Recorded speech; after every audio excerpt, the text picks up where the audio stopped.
Alright, how's it going? So today we're going to jam 4-color Omnath, 4-color Blink, whatever you like to call it. We're going to go ahead and jam it here through a league real quick. I say quick, this will be anything but quick. I usually don't play these types of decks on Moto, as I am fairly slow on Moto. But we're going to jam it through. This is the deck I play in paper. Fetching is a lot nicer on Moto.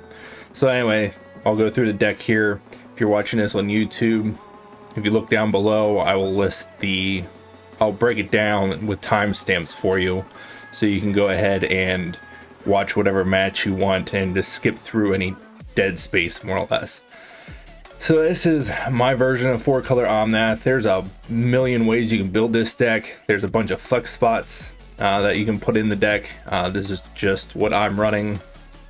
Basically, it's worth noting we're on ephemerates, 3 ephemerates. We have 2 bolts as removal, along with slide them over here for you so you can see them, along with 2 March of Otherworldly Lights and 4 prismatic endings. Obviously, we have the generic abundant growth. We're on spreading seas. This is a flex spot you can play. Some people play dress down. I'm still in spreading seas. It's whatever you prefer. It's like as another blink thing for Yorion to blink and draw cards later in the game. Every once in a while you run into an Urza Saga deck and it feels real good. We're on Expressive Iteration. Obviously the generic 4 Renin 6. We are on 2 Eladamri's Call, 3 Ice Fang Quaddles. We're on 2 Endurances in the main. It's just a lot of graveyard shenanigans going around, so we just have 2 Endurances in the main to help hedge that. We're on the 2 Eternal Witness package. Obviously with Eternal Witness and Ephemerate's just infinite value. I can't ever pass up on that. We have the generic 4 Teferi Time Ravelers. We have 4 Omnath, 4 Solitude, 3 Fury. I'm going up in Fury. It's great against aggressive decks. At worst, if you're playing a slower game, I mean, it hits hard. Most control decks and Murktide don't really want to counter a Fury, but at the same time, it can race pretty well. As you can see, I cannot give up on my QT little Time Warp. There's 1 Time Warp in here. Some 4-color players are playing Emrakul, the Promised End, and the main is like a Mirror Breaker. I prefer Time Warp. Basically, obviously, the idea is you set up Eternal Witness, Ephemerate, and Time Warp, and you just take all the turns. So that's kind of our Mirror Breaker. If we ever run into that, hopefully we don't. Just real quick, if you don't know, you Ephemerate, Eternal Witness, buy back the Time Warp, and then you untap, Ephemerate comes off, rebound, you target the Eternal Witness, and you buy back the Ephemerate, and you just buy back Time Warp, and it's an infinite loop. Going on to sideboard, there's a tons of different ways you can build a sideboard for this. This is a mismatch of a couple different sideboards. This isn't what I run in paper, but like Magic Online has a completely different meta than what I'm used to playing. So anyway, we're on 3 Chalice of the Voids. This is for your like Cascade decks, like Living End and Team of Rhinos. I have 1 more Besagio in the sideboard. There's a bunch of artifact decks just running around. So we go up to 3 Besagio after sideboard. Just buying it back with Renin 6 is just devastating to artifact decks. We're on 3 Veil of Summers. Veil of Summers just great against Murktide. I feel like the matchup is getting closer as Murktide has been evolving. I feel like the matchup isn't as lopsided as it used to be. It used to be favored. 4-color used to be favored. I think 4-color is still favored in the matchup, but not as much. So 3 Veil of Summers, a random 1 of Dress Down. I'm playing 2 Lightning Helixes. I know it sounds kind of odd because obviously we have 4 Solitudes and 4 Omnath that gain us life in the main. You would think Burn is pretty good, but I found you need just a little bit more, just a touch more to help you out in those Burn matchups. Burn has been seeing an uptick. It's a budget deck. You're going to run into it. Might as well hedge it. So Lightning Helix can also come in against other things as well. Pretty much any opponent that's aggressive, you can bring in Lightning Helix. Playing 1 Unlicensed Terse. Could be a 3rd Endurance. I'm going to be completely honest with you. Endurance is like 98 ticks or something like that on Magic Online, so we're only running 2. With that said, I kind of wanted a permanent answer to graveyards. Endurance is great at a one-shot answering their graveyard, where on Licensed Hearse you can just keep activating it and chewing down the graveyard. We obviously have a cutesy Magus of the Moon. We are playing 2 Eladamri's Call, so we can go tutor it up. We obviously have a Yorion. We have another Fury. I feel like enough people don't respect aggro. Going up to 4 Fury is my preference. Some people prefer to play some number of Supreme Verdict. I'm not on the Supreme Verdict plan, as you can see. I found with Ephemerate, 3 Ephemerates with 4 Solitudes and 4 Furies. We also have Ice Fang Quaddles that you can turn on to give Death Touch. Things like that, I usually don't foresee myself needing Supreme Verdict. Obviously, if you fall behind and Living End goes off, they get a board. Yeah, Supreme Verdict might help. That's probably a better choice. But you know, there's always going to be a narrow case for any card. And the last card we have is Emrakul, the Promised End.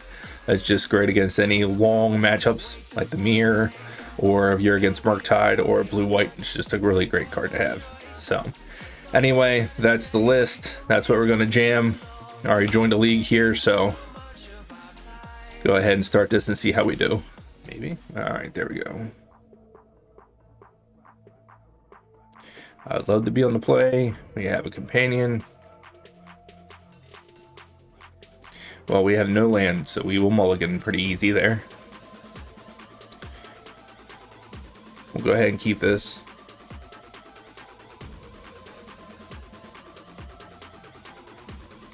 I don't know what we're up against. I think Spraying Seas is just a little too cute to keep.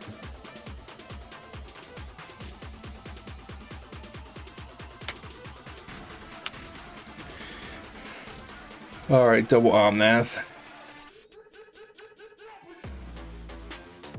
Looks like we're up against Death Shadow.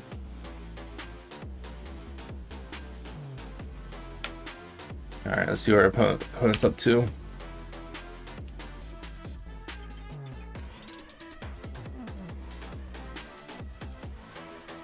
I assume our opponent's going to give this Grief Undying and rip a bunch of cards out of her hand.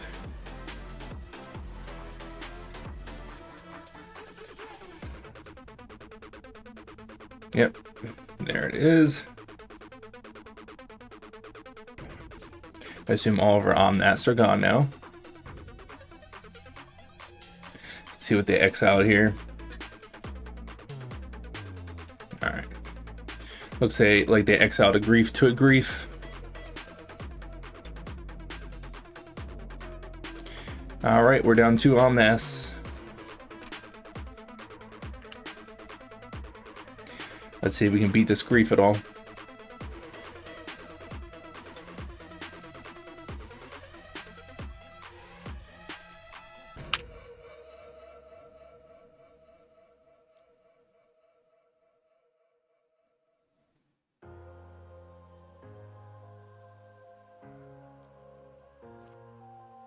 I assume this is, what is this, a Thoughtseize? A Ragavan, okay.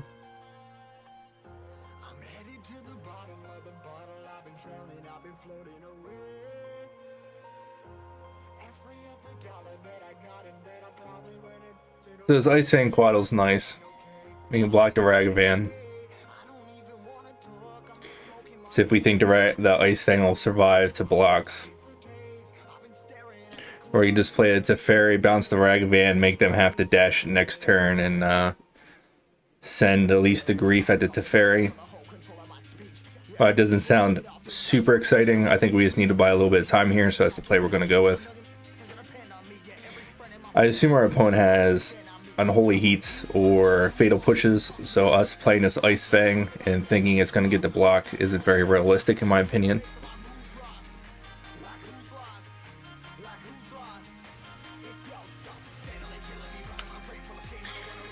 Expressive Iteration isn't a terrible pickup there. Help us get over these Grease and such.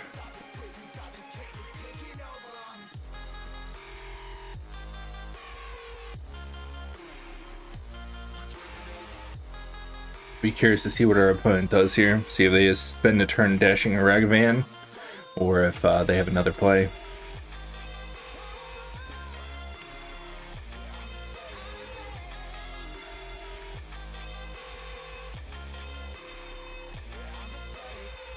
Well, come on, opponent.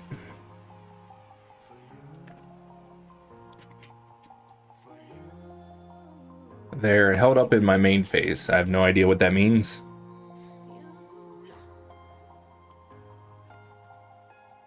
I think they should just fetch and move along since we have a Teferi in play.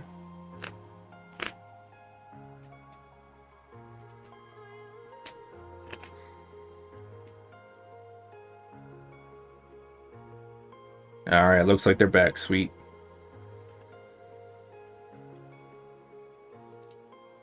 Let's see if they shock this in. They do not. Alright.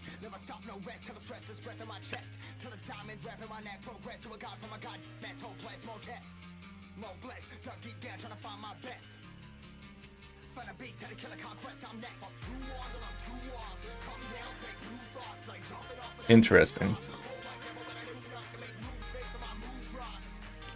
Opponent has a lot of discard over there. It's unfortunate they hit our expressive iteration. Pretty interesting. It didn't take the turn playing a Ragavan.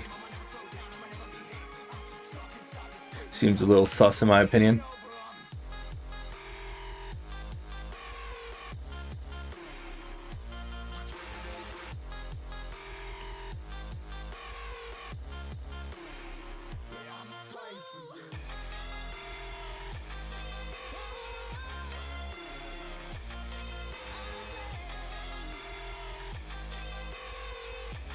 I was going to add Yorion to hand here just because we can cast it next turn. I'm going to flash into Ice Fang Quaddle May, hope we hit something good. We know they have a Ragavan, so if they want to dash it here, I'll try and block.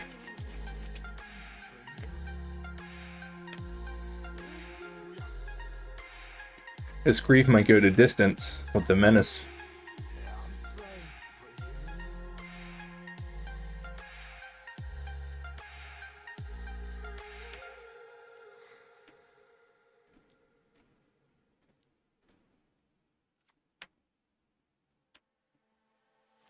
Alright, we need a little bit more lands here.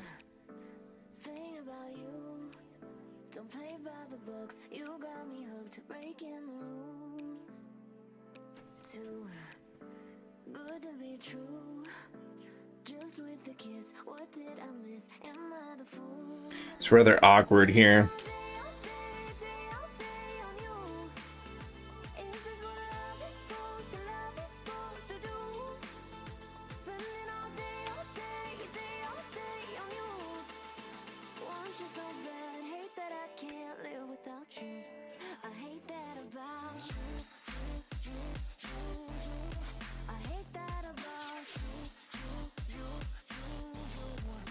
They dash in their Ragavan now? Yeah.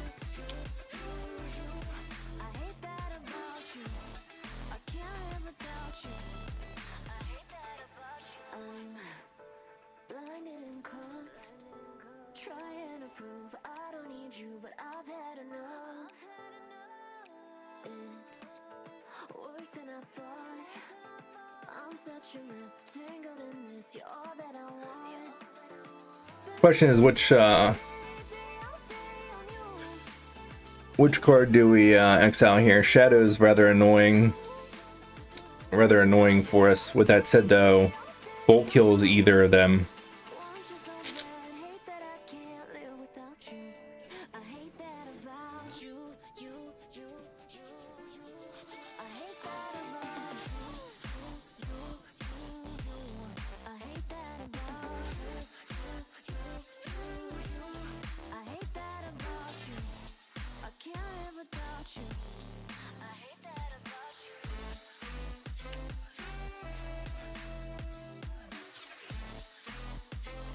Alright, we're at 4. We need something good here. Man, they have all the monkeys. Unfortunately, that is not good enough, and we have died.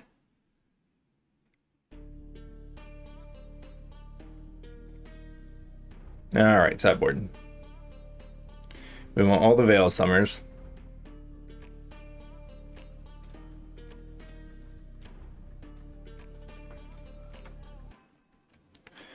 So Veil Summer's great.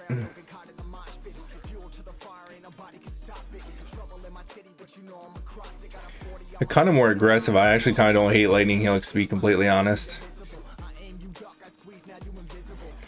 Dressdown's probably not terrible either.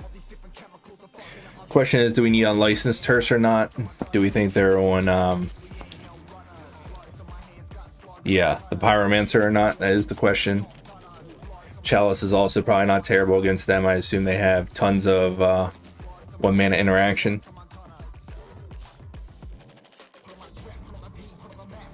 The awkward part there is if we bring in Chalice for Chalice on 1, it kind of messes up with our Veil of Summers and such.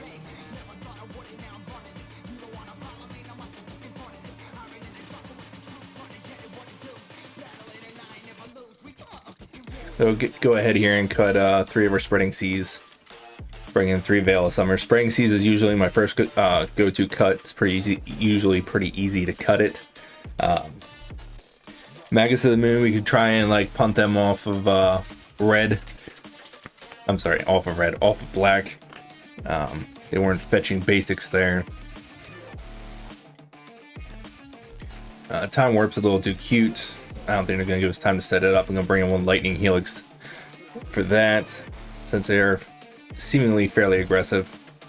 I think the rest of this seems pretty good. I just want as many cards as possible to draw more cards.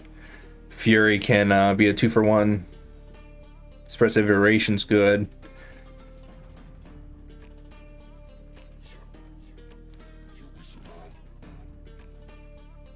I think we can run like this. We could probably cut some number of Ephemerates, as we can assume they have a bunch of removal. So the odds of Ephemerate resolving are fairly low. What does cut?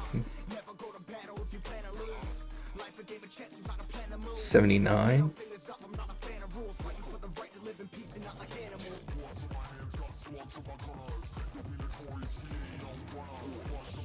How did I click lands out?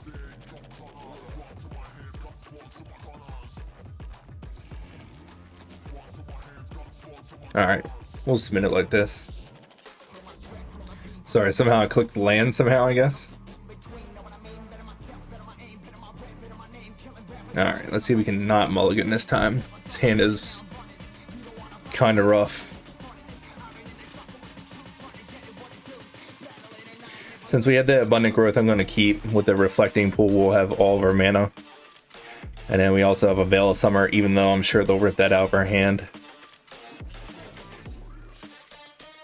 We could be greedy and just play Forest, turn 1 and pass, try and get him with the Veil of Summer. That might be worth doing, to be completely honest. We'll give it a shot. We'll be a little greedy here.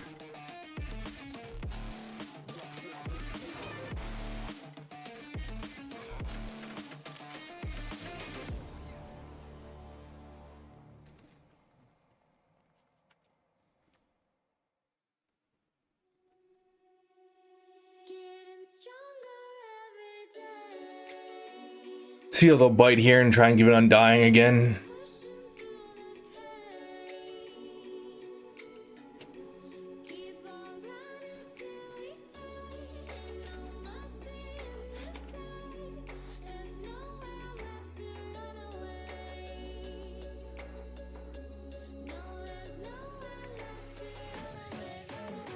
Yeah, our opponent's just all in on this.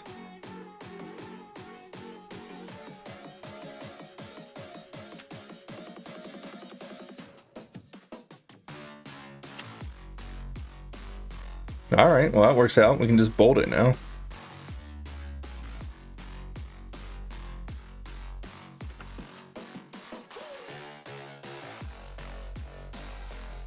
Do we think they have another Undying, or do we just bolt this now? I think we just bolt this now. Just in case. And just like that, our opponent has 3 cards in hand.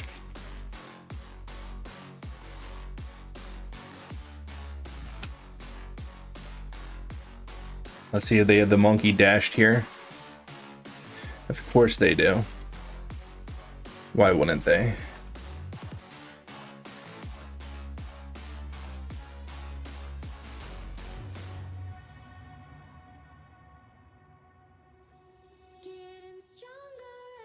I'm gonna go ahead here and just stop the monkey from hitting us.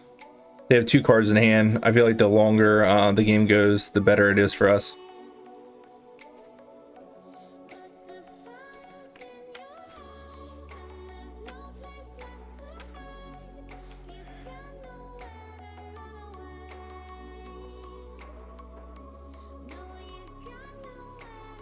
The Ephemerate would have been great last turn.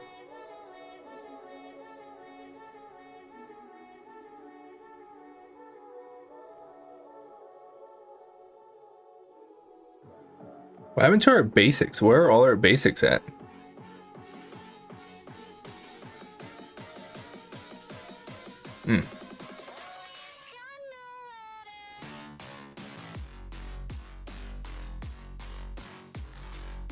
Alright, let's see what our opponent has here. We still have this March of Otherworldly Lights, which is kind of nice. We just need to draw lands here.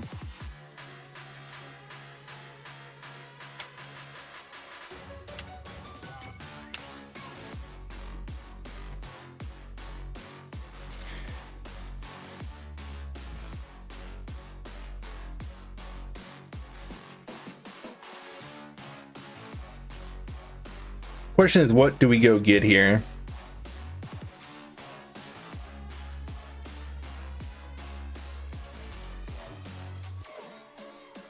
We might just get an Eternal Witness to try and hit on our land.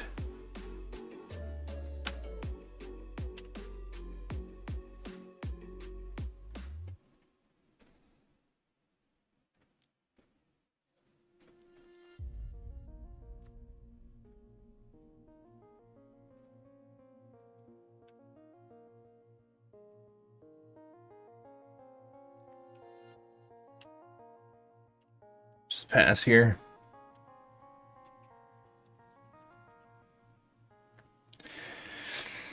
See what our opponent wants to do here.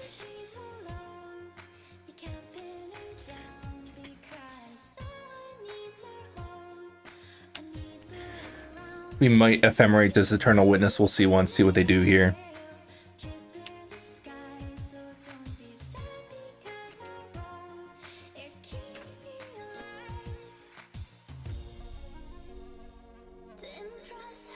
I think I'll be super patient here and not give them anything with this Voidwalker.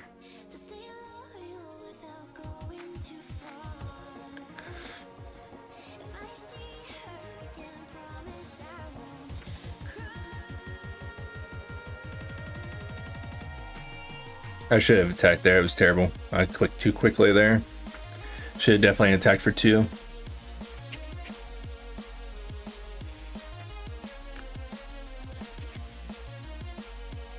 Anyway, the plan here is we're gonna March of Otherworldly Lights their Voidwalker, and then we'll be able to fetch freely, and then we can also hold up Ephemerate on our Eternal Witness, and then we can untap if they don't do anything and cast a Yorion to blink our Eternal Witness and Abundant Growth, and we should probably be good from there.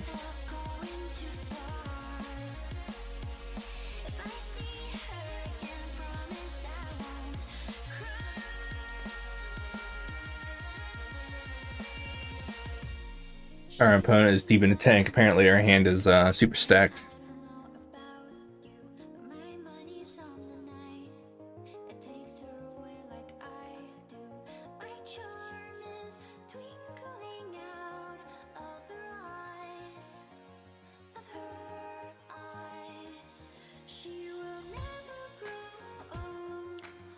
And our opponent is moving real slow.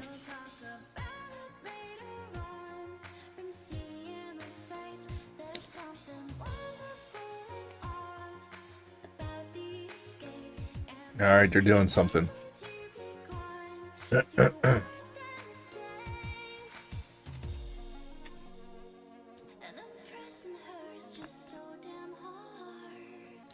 What's this do? Is it at random? 2 cards at random. Protection from white.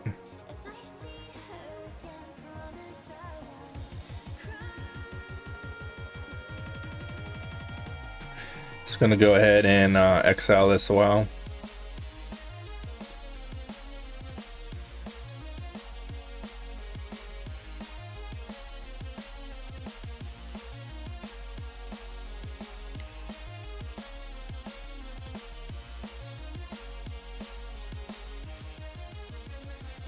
And then we're gonna get greedy here.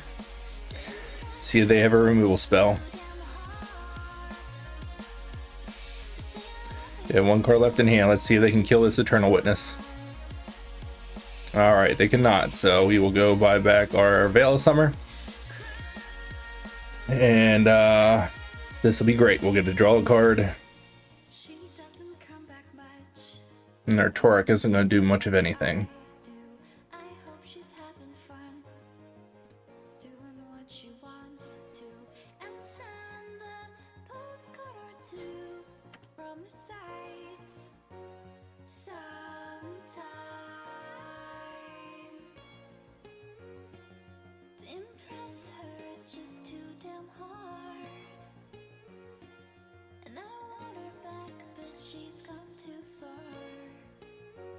Alright, cool. Seems good. I think we're stabilizing here quite nicely.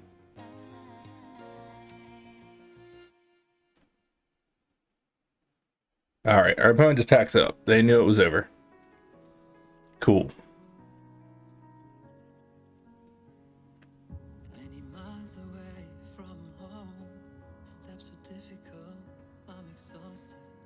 Tristan's probably not terrible here. Lightning Helix probably also isn't terrible. Problem is, what do we make our cuts? I didn't see anything out of them that did a ton with the graveyard. I mean, obviously they give their creature Undying, but I don't know if Endurance is the way we want to go about fighting that, to be completely honest.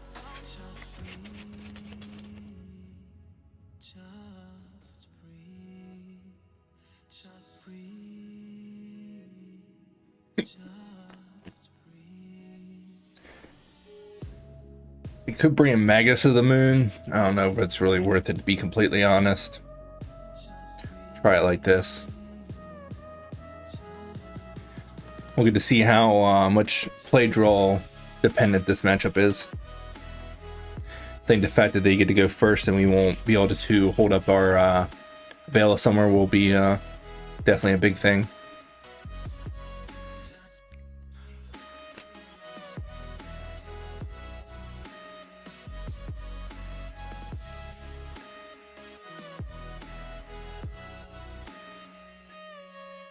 Man, our opponent is just always deep in the tank.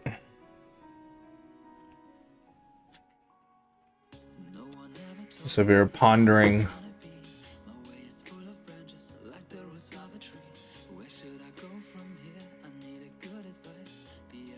Alright, come on, opponent. Can't believe it's that serious. They're really just picking if they want to be on the play or the draw.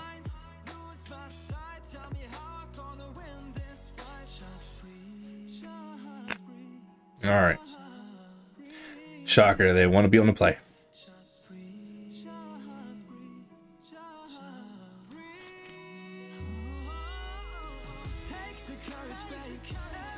This hand's not the best hand I've ever seen, but since they tear our hand apart, it has lands and spells, so we're going to keep.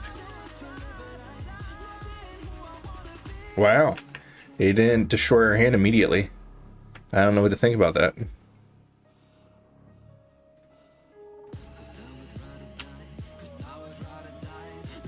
That's shocking.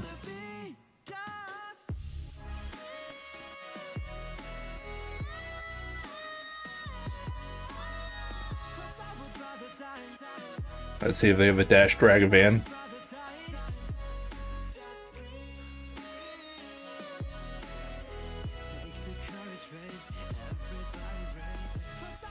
Just a Torek. Well, that's not good for our opponent. This Renin 6 has things to say.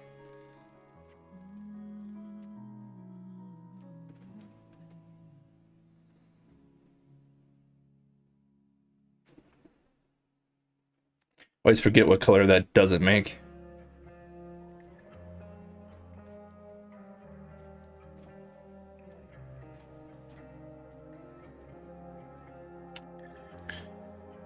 All right, let's see what they can do to us here. I feel like if we get to untap here with a Run 6 and hold a Veil of Summer and get to go into Abundant Growth, I'm feeling pretty good about our spot. If they dash a Monkey, I'm probably going to save our Run 6.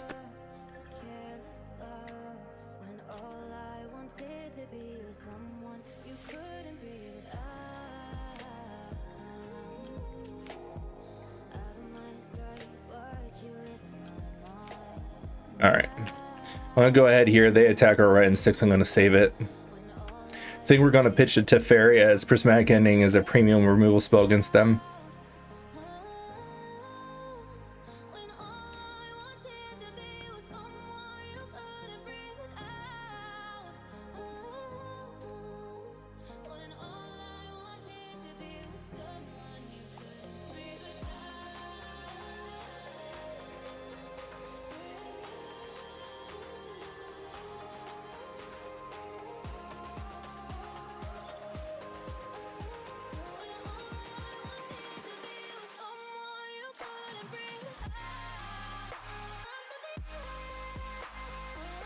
And with that said, our opponent may have multiple Ragavans in hand, so they're, you know, we don't know the context of their hand.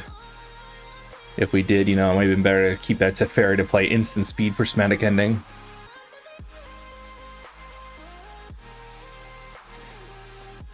I think for the most part, though, the longer the game goes, the better it is for us.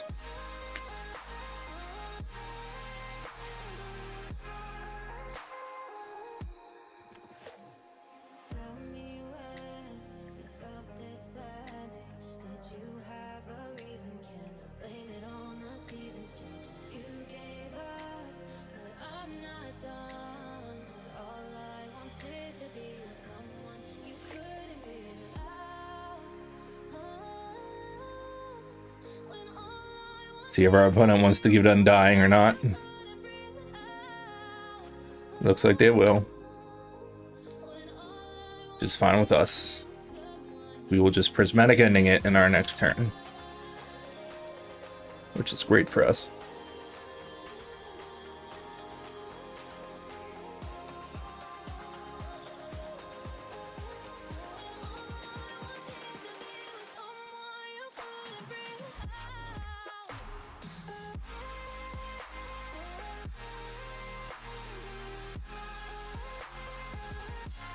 We're just going to go ahead and answer this now.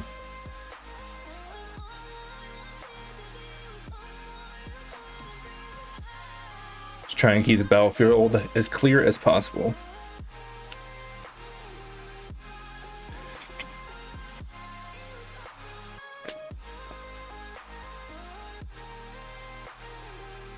If our opponent cannot rip this Omnath out of our hand, we will have a beautiful turn next turn. If our opponent can't answer our Omnath or take it out of our hand, the game should end next turn, as we will just play Omnath with our fetch, go get our Yorion, cast it, and just draw a bunch of cards off, bouncing the Omnath, flickering Omnath, and Abundant Growth.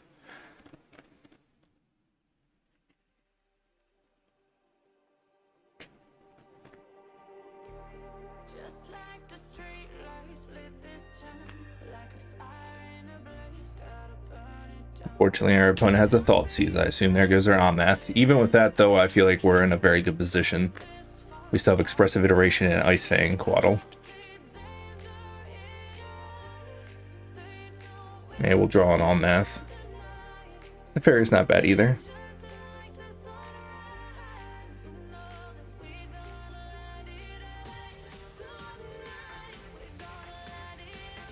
Go ahead and bounce our Abundant Growth here.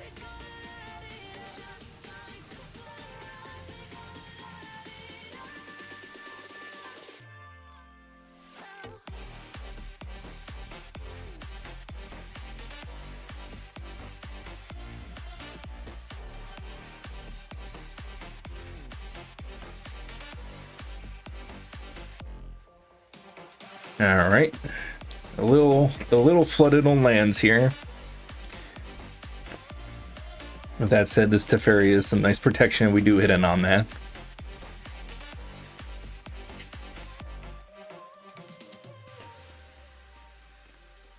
See what our opponent has here for 3 mana. Oh yeah. Void Walker, don't particularly care about that one. Is this a Ragavan yet? A Bolt, okay. That's fine.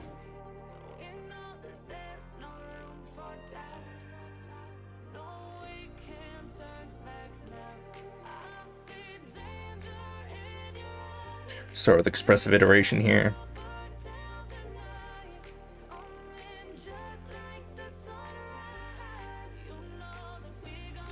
Put this one in our hand. You could use more red sources, so we'll exile the Sekenzin. It is a utility land, but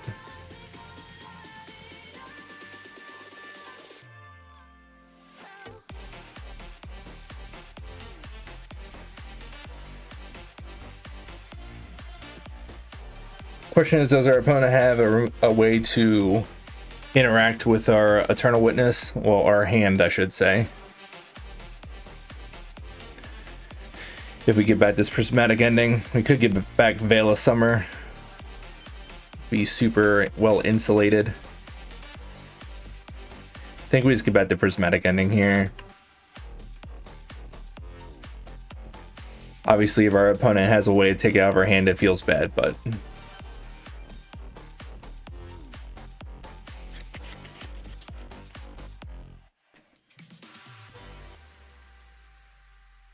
it's worth noting our opponent obviously has a Den of the Bugbears over here. We do have a Boseiju to keep that in check.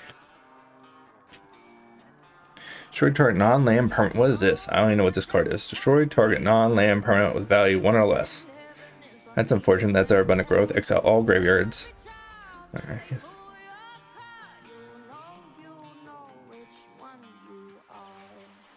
Wait, whenever deals damage player. No, okay. Sure. I assume our abundant growth is going goodbye, obviously.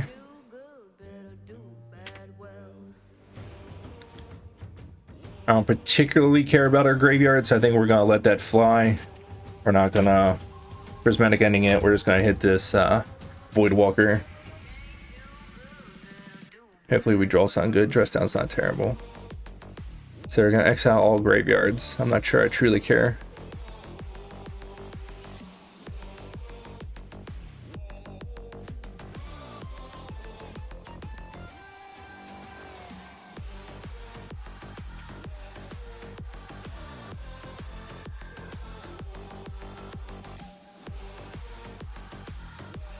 Since our graveyard's getting nuked, we might as well go fetch and buy it back with Renin 6.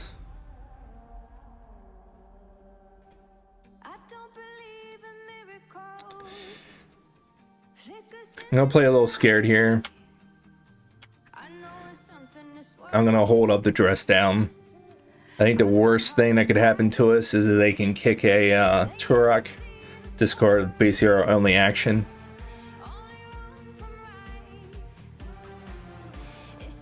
That's fine. Alright, opponent now has no lands in hand. Kind of punished for our us playing scared. And we're just flooding out.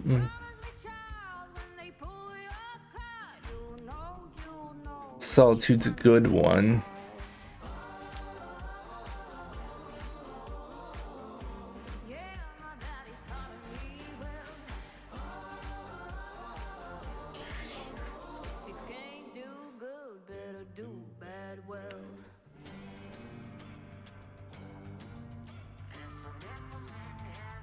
Let's go ahead here and Solitude their Void Walker.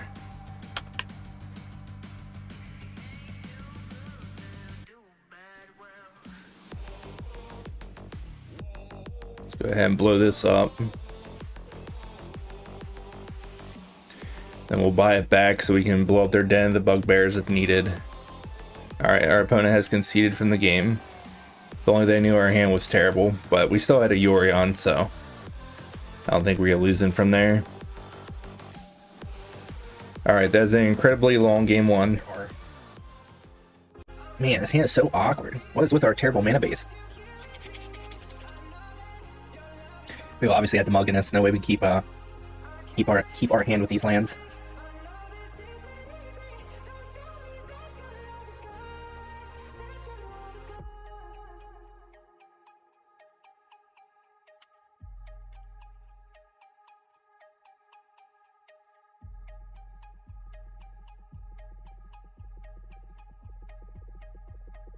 Again, just waiting for our opponent. Alright, so our opponent is playing goblins. It's good to know. Goblins is always one of those matchups that's a little terrifying because they can just pop off at any time. With that said, though, we are running the full play set of Furies. With Ephemerate can usually Stunt them and put the game away fairly quickly. Alright, we will mulligan. It's a hand I think I can keep. I'll put the Teferi back. Keep 2 lands and a red 6. Our opponent is indeed on goblins.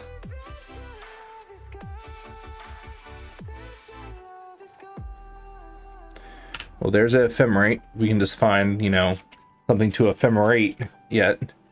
Like an elemental will be great.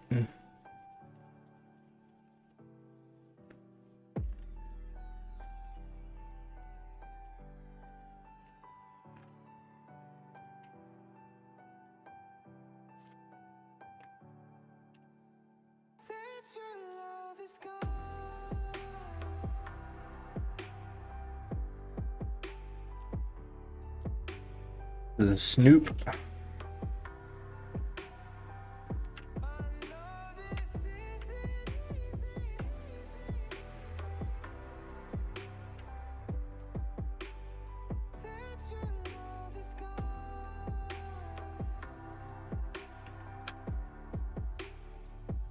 So they have another Mog Fanatic on top.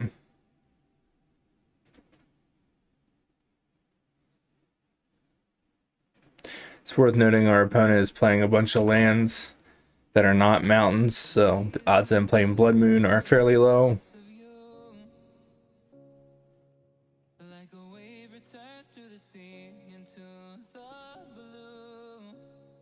So I'm a little terrified here to leave Conspicuous Snoop in play.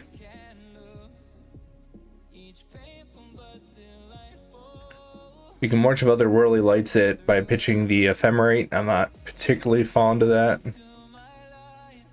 But they're just going to keep getting value off the top of their deck. Maybe that's fine. Maybe we just let them have it. We'll just pass, I guess.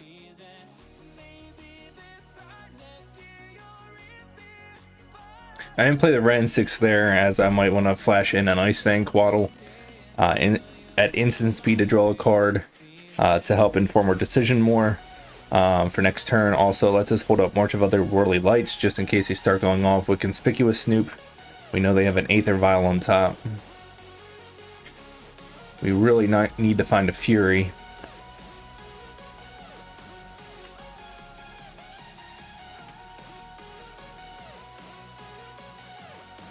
Hopefully this Expressive Iteration can dig us to one. You can really clean up the board.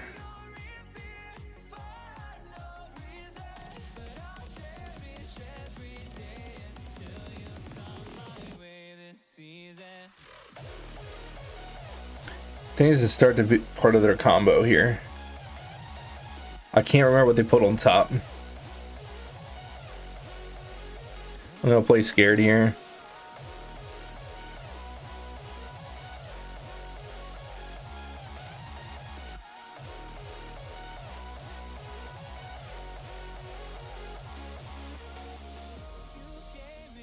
Like I said, playing scared here.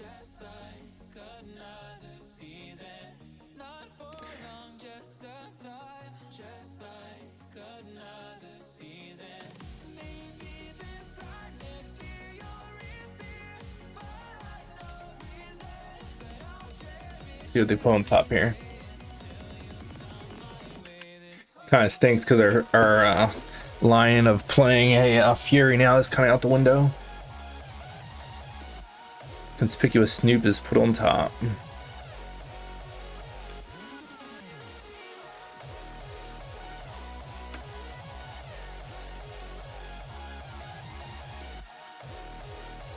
It's gonna go fetch all our Triumphs.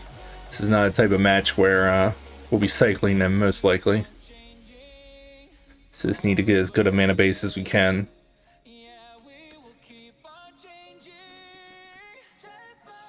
I think we're literally just digging here.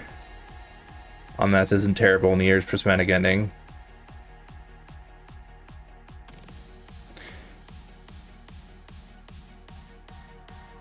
Ending doesn't hit anything of super relevance here, and we didn't hit a land, which is kind of unfortunate as well.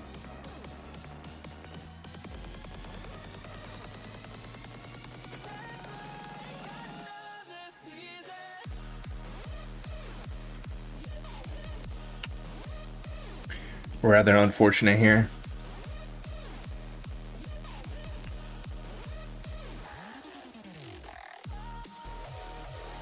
Might just lose the beatdown plan here from goblins.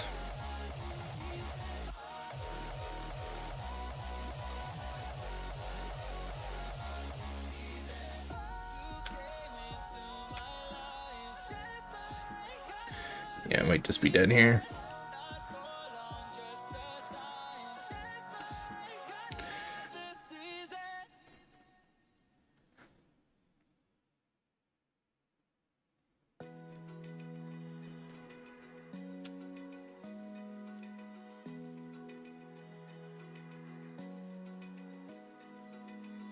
So we hit the Fury. It's unfortunately to pitch to red and 6, as we obviously don't have lands. But we have to do it here.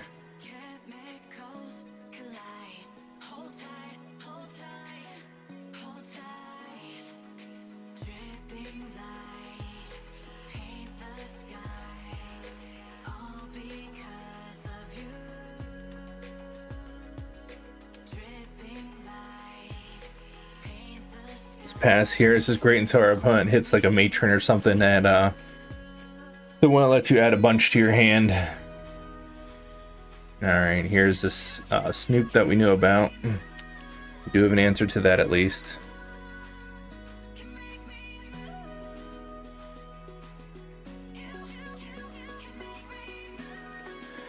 We'll see what we draw here to see if we're gonna block or not.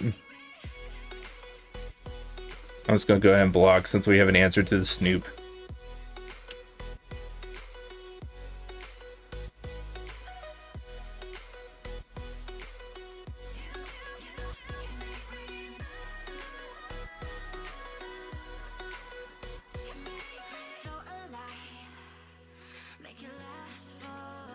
Play is tapped here. Don't want to take 2 life just to get an Ice Fang into play.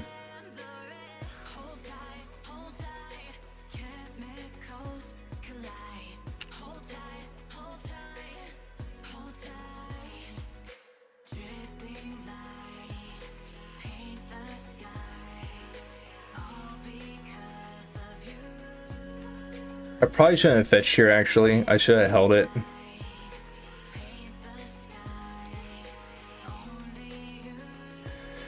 It's probably a bad fetch. I could have tapped otherwise and held the fetch open to play our Ice Fang if needed.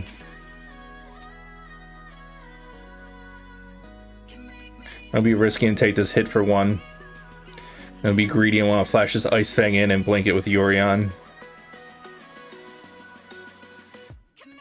You know, for max value, you know, I'm a control player. I have to get as much value as possible, obviously. See if we're dead here. Yeah, they have a grenade, goblin grenade. They have 2 of these.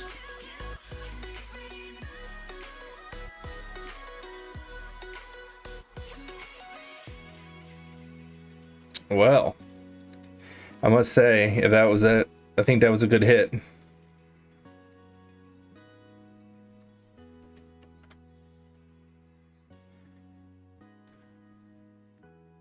I must say, I think that was a good hit.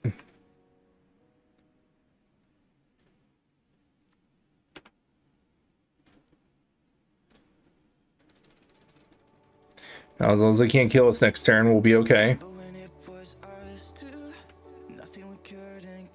It might have been right for us to just hold up the fetch to gain 4 more life on their turn, but I'm gonna be a little greedy here. All right, yeah, we're pretty safe now. At worst, we can solitude our own creature if it came to it. That said, they are hitting lands now. They have 1 card left in hand.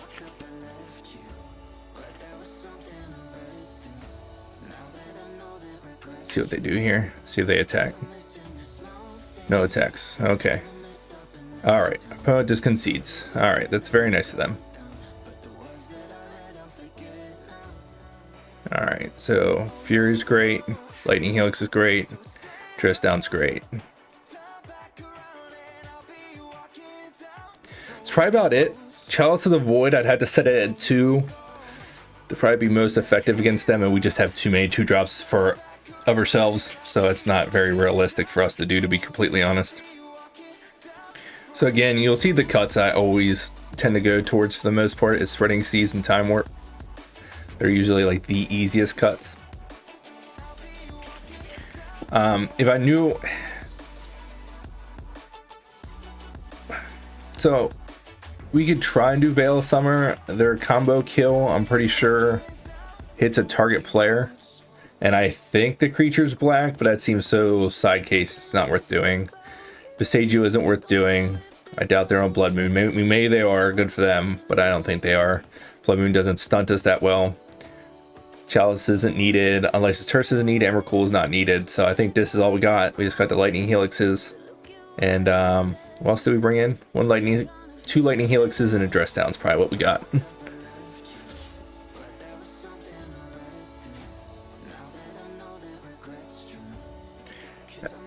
Did I bring in the Fury? I hope I brought in the Fury. I think we brought in the Fury too. 2 Lightning Helixes, a Fury. Yeah. His hand is not great.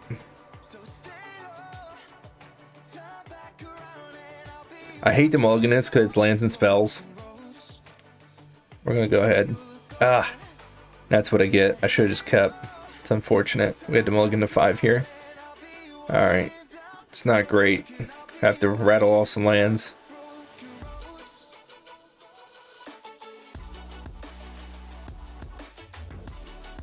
Yeah, I don't think we're going to win this one, unfortunately. I don't think I could mulligan to 4. Just kept our 7 land hand.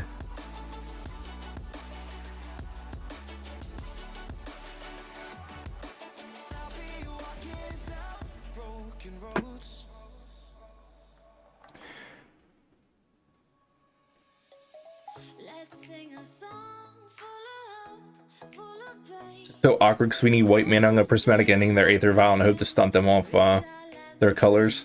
Well, maybe they don't have lands. The problem is we can't get. What do we think we're gonna hit? We're gonna hit green or red. You know what I mean? I think that's the gamble. I think we have more green sources in our deck, so I'm gonna just get the Sacred Foundry.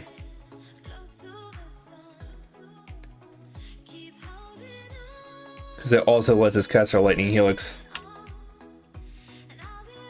Well, I guess not. I have no idea. The fetch there was kind of rough. Fortunately, our opponent has lands.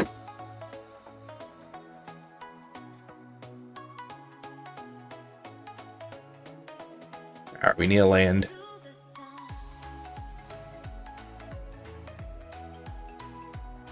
They have a Snoop. They have a land on top at least. That's something. Rough. Do we let them keep Snoop in place? The question.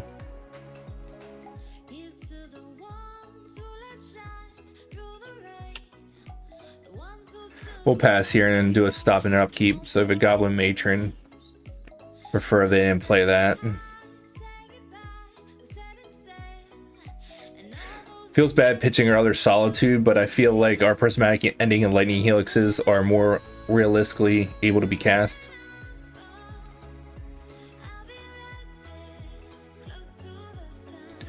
Would have been great to have an Ephemerate here.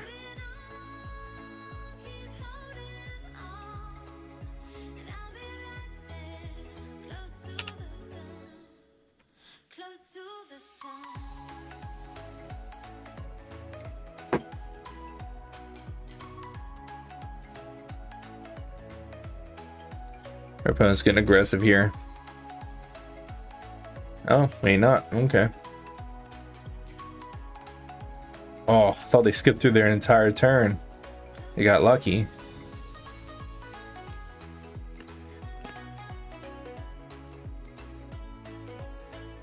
Oh, they already had a matron. Shucks.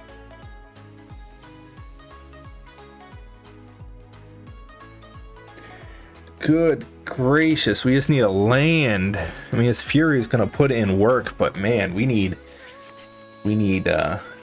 some help.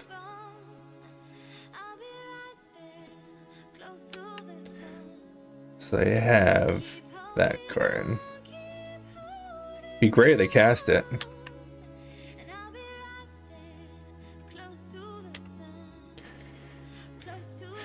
I mean, I guess at least we have a Fury, right? We great. We had a ephemerate.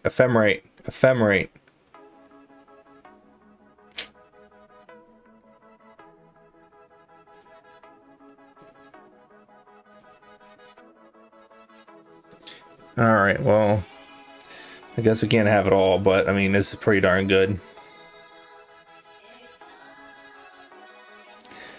Beggars can't be choosers. We did mold a 5. I assume there's gonna sack all their stuff here.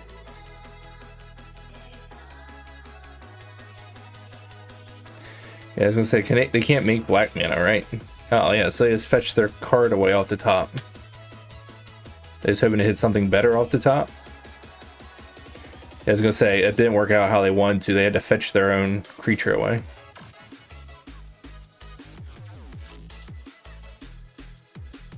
Oh, they have one in hand, okay. Understood.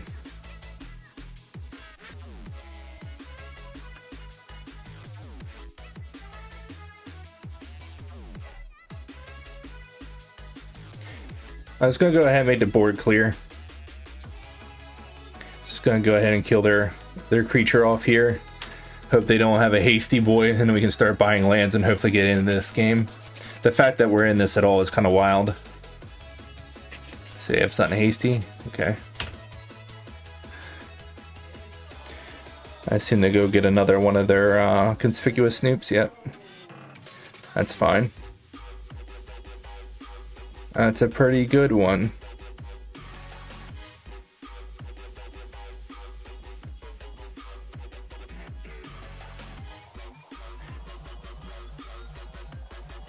We don't have blue. That's unfortunate. Do I fetch shock here? It's gonna go ahead here and be mana efficient.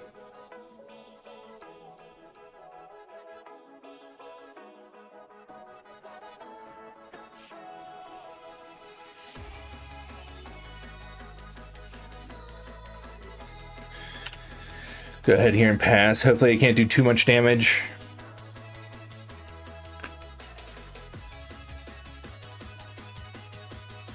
See what they can do here. A blood moon. Oh, that's rough.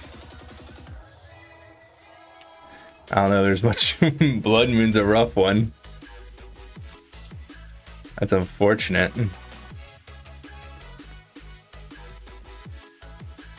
Don't know if we're getting out of that one.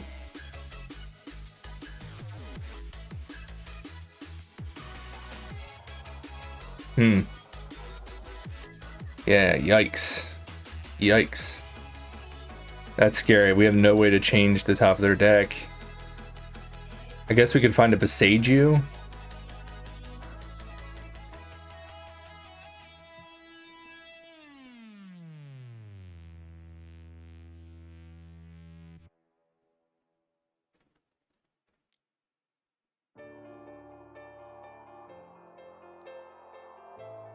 Then we're gonna cast Expressive Iteration first here. Okay, we didn't hit anything of relevance. It's unfortunate.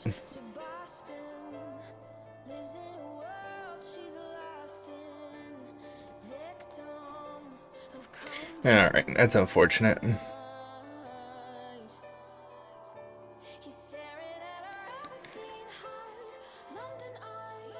Blood Moon is going to ruin us. We can at least go ahead and answer their Snoop, I guess, here. And then we can use our Ren 6 to ping off their last creature. And then we both have one. I have more cards in hand, but we'll be locked out of the game.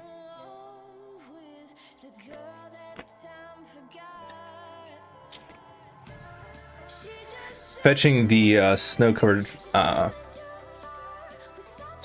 forest there is so we can play Abundant Growth if we would happen to hit it.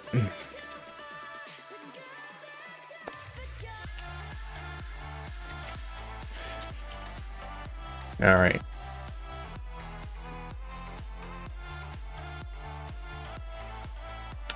We still have 3 Furies in the deck that we can draw to that we can cast, along with Abundant Growth. Unfortunately, our opponent keeps hitting. Can't cast that.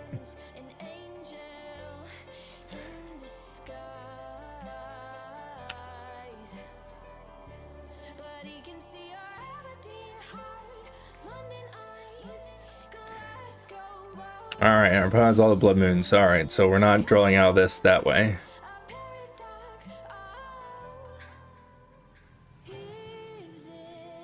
I don't know why they didn't attack, but we'll go ahead and just kill their goblin off here. We don't have anything else to do here. Let's pass. Alright, so we're looking for 4 Abundant Growths. Whew. That's a hit for them.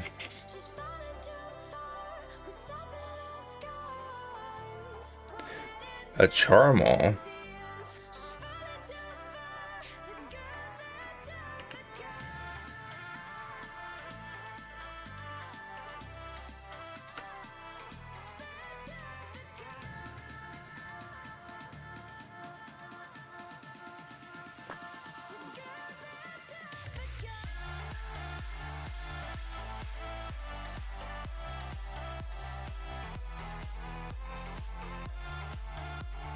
Try that. Unfortunate. I was feeling pretty good about our situation from our Model 5, but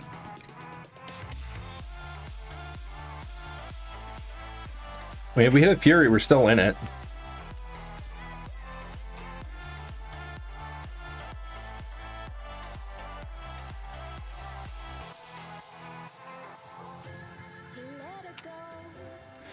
Maybe a little late now. That was probably our last turn to hit a Fury. We'll see.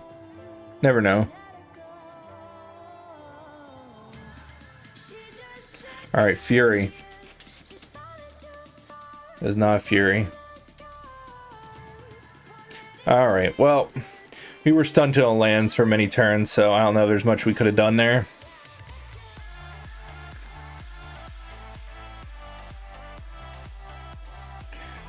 I don't think we changed anything here. We just had to play a little smarter. We could bring in a Besagio if we really wanted to, but we already have 2 in the main, and we have Abundant Growth and stuff, so I think we can play around,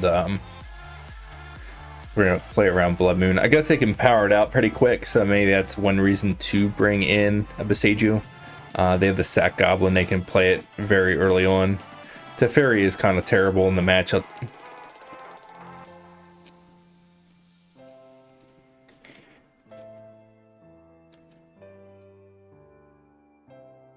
Honestly, Teferi is just straight up terrible all around. I'll bring in Spreading Seas. I have nothing else. We can Spreading Seas our own land. Sounds terrible, but it's a line. That's the line I'm going to pick.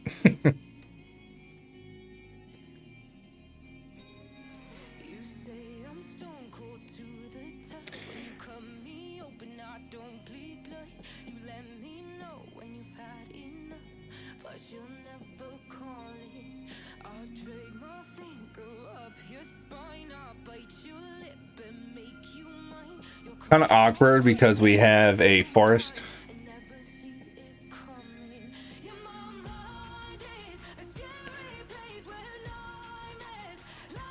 At least we have one rainbow land ready to go. Oh, we're gonna have 2 rainbow lands. Sweet.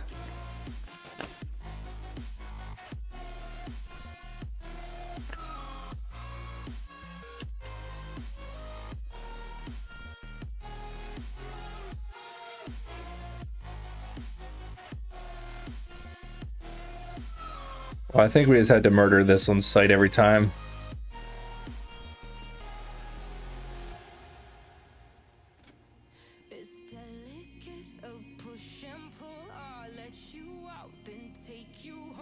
I'm going to fetch shock here. We're going to deal 3 damage to get this abundant growth into play.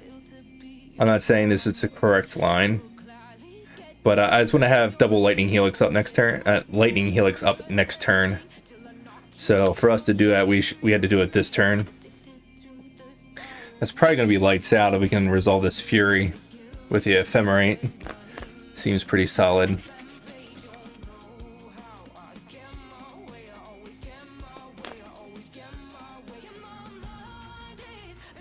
Oh yes, play another thing. Sweet.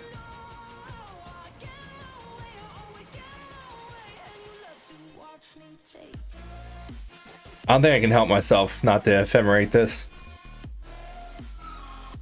Pitch a lightning helix, ephemerate it. It just buys us so much time. Because if they play anything next turn, it's just going to die as well.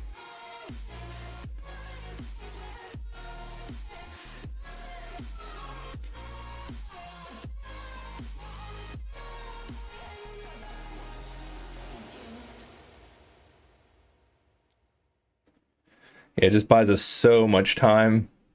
Lets us hold up a lightning helix yet. We can hit a land. We got Omnath going.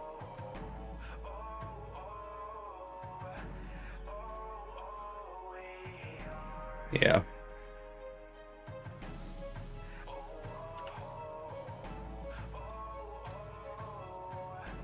It might have been a little ambitious to spew that there, but like I said, here they have nothing to do now. And the question is, we could be really ballsy here and just start hitting them for 6. I'm not gonna pay it. I'm just gonna start attacking them for loads of damage.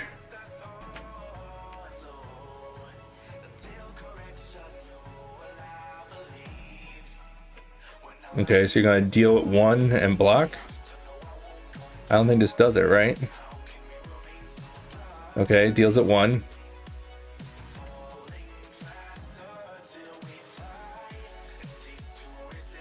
I'm confused by that. I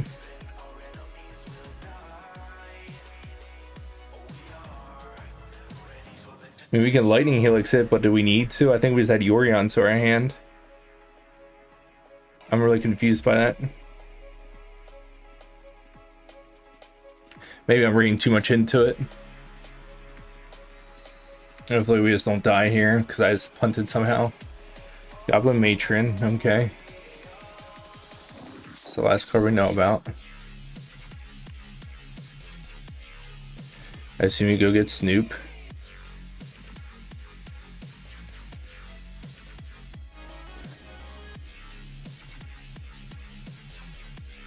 I'm gonna try and blow up our lands, I guess? Okay. Sure.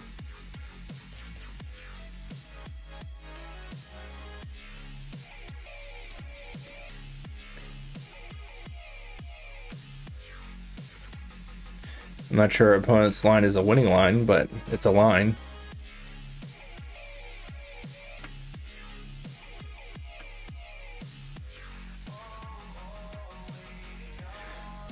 I'll be bold here and just play this out.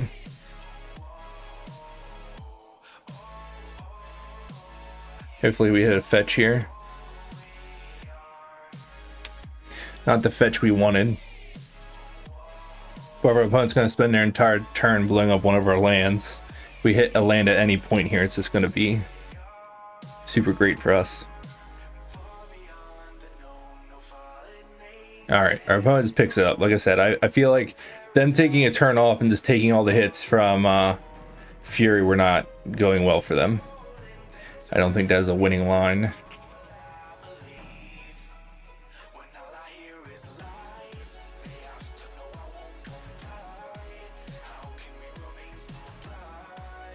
It looks good.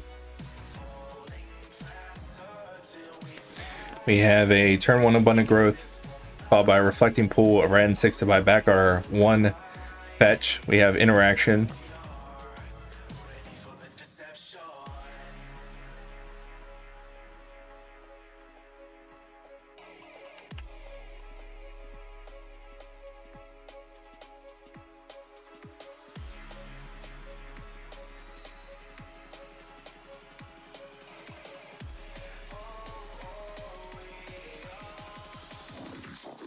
Our opponent is playing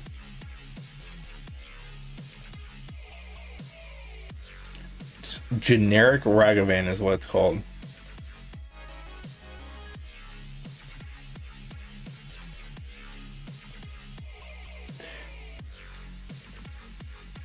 Oh no, it's Amulet. I don't know if we can win this. This is one of those matchups that I just kind of punt away, to be honest with you. There are certain things like we were talking about that you can hedge for with 4-color. You can pretty much beat anything you want if you're, if you want to put enough sideboard slots into it or enough stuff into the main, and I'm not hedged against Amulet. I just don't see it enough for it to be relevant for me. So wow, our opponent just doesn't have a land. Oh wow, that seems a little wild.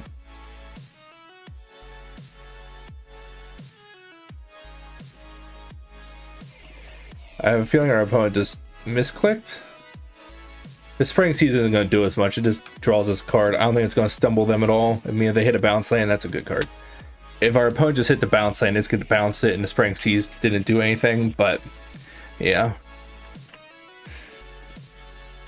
I mean, we do have prismatic ending now for their amulet, so maybe, just maybe, and we do have a solitude for their Titan.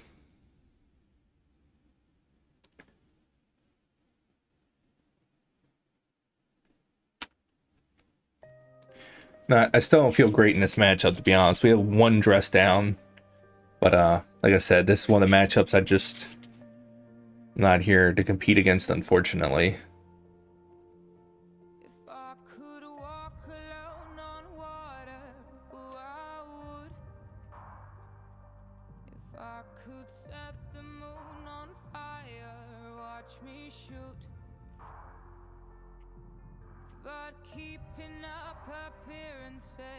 Our opponent's going off over there. It's probably not good.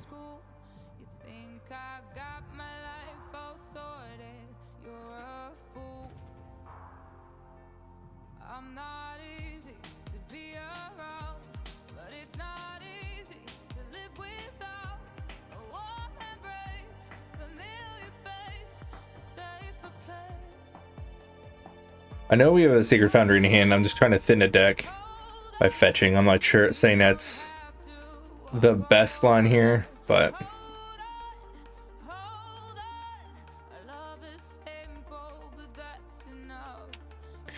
unfortunately our opponent got some value off of their lands already. This time warp can be nice if we can get there. Yeah, our opponent's hand just must be all Titans.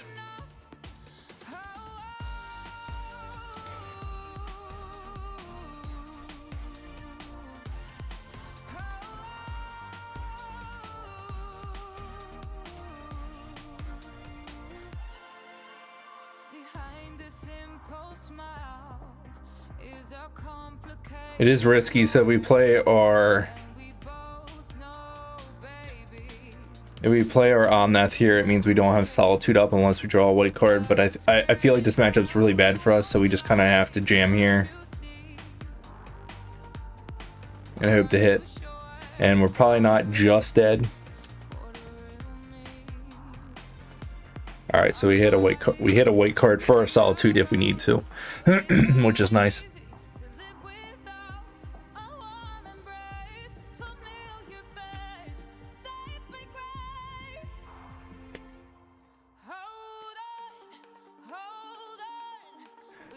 We might be able to get there.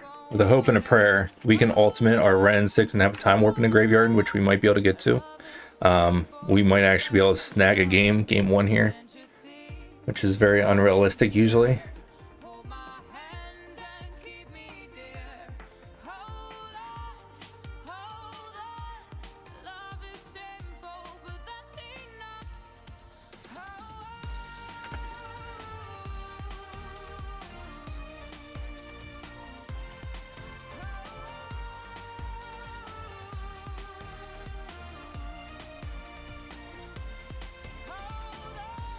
Alright, we'll take an extra turn after this.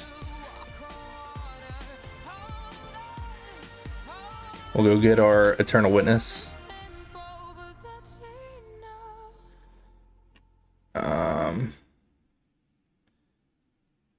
Alright, our opponent conceded. That is kind of wild that we won that. Our opponent just kept a horrific hand, apparently. Wow. That's very shocking. Usually, you're doing wrong with Solitude, so we can answer their Titans, but usually it's not a super stellar matchup for us.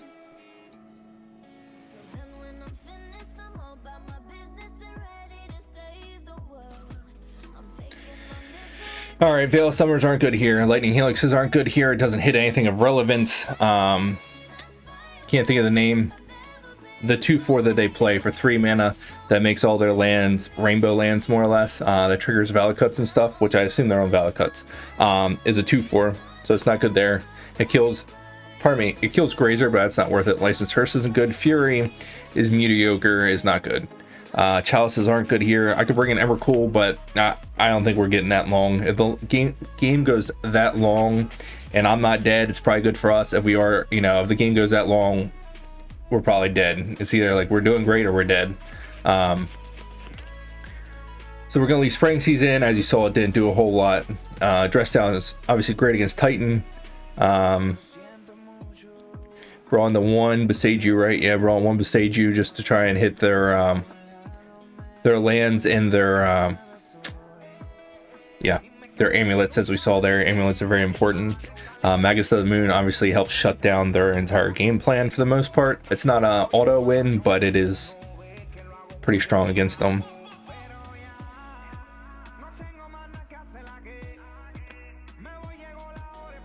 Still can't believe we picked up game 1 there. That's quite impressive. I'm sure we're going to go lose 0-2, but felt good to pick up game 1, especially with Time Warp.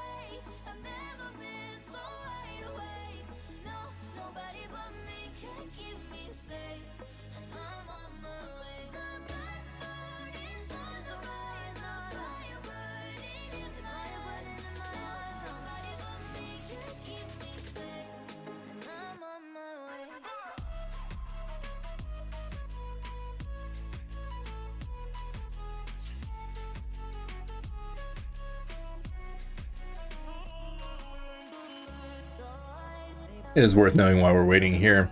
We do have a bunch of dead cards against them. Lightning Bolt, not good. Expressive Iterations, very slow. Ice and Quaddle pretty much does nothing. I mean, Titan has Trample. Endurance doesn't do pretty much anything here. Fury again, not relevant. There's a ton of cards in our deck that just do not line up well in this matchup.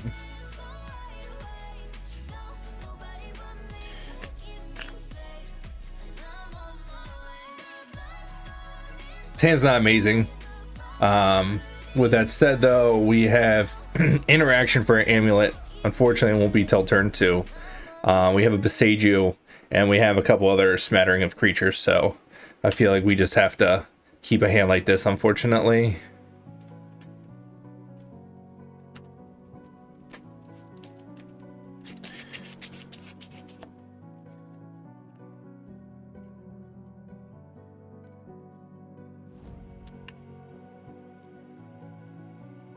Oof.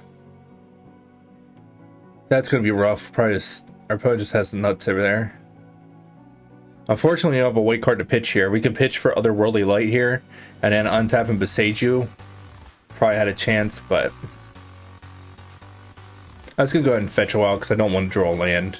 Gonna get a basic. Don't forget we do have Magus of the Moon in the deck.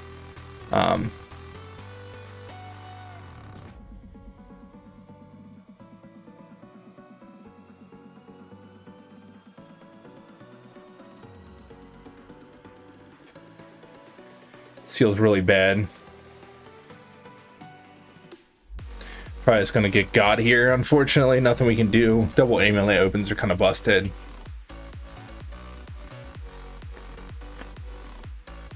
We don't even have a Solitude to help protect us here. Of course, if this is all our opponent's doing with it, it's not that busted.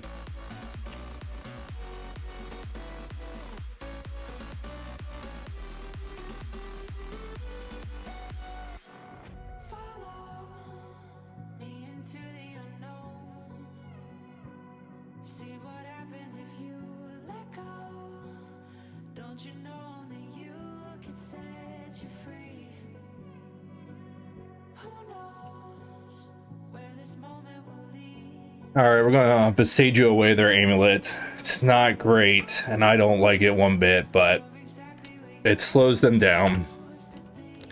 I'm not a fan of this. I'm not saying it's a winning line.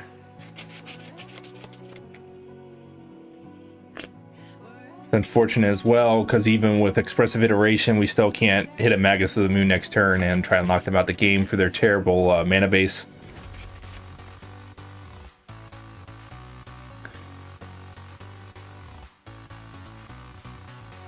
At least they're a little slow here.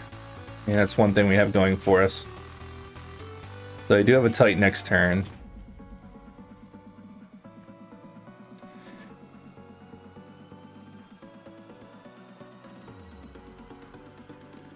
I think we just had to find a Solitude here to give us some insurance. It's not what we want to see.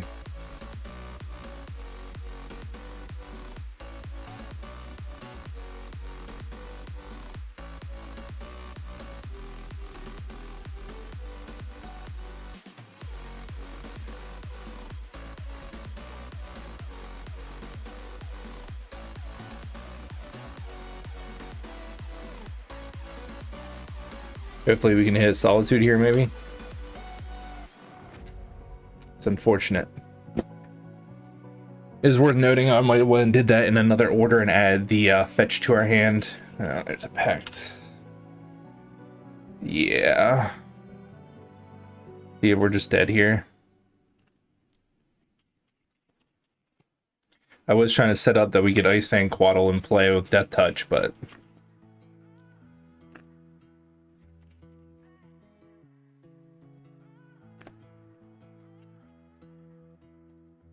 I don't think they can kill us here, at least. Not that we're in a good spot.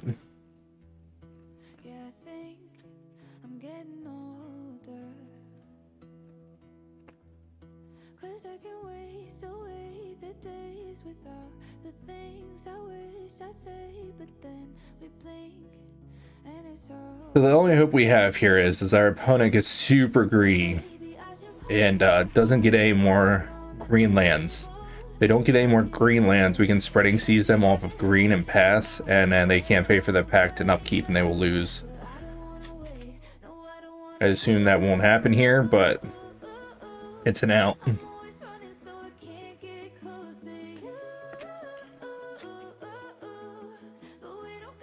They did get a green source. Let's say they bounce another green source. If they bounce another green source, we might get them, but I assume they're going to bounce the Teleria. Yeah, unfortunate.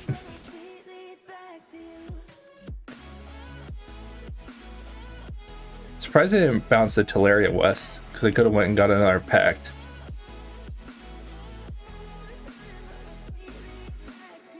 Interesting.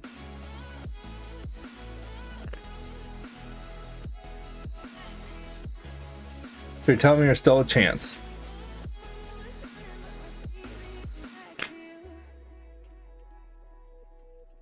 Alright, now, okay, there you go. Okay, they bounced the Teleria now. That makes sense. Makes more sense.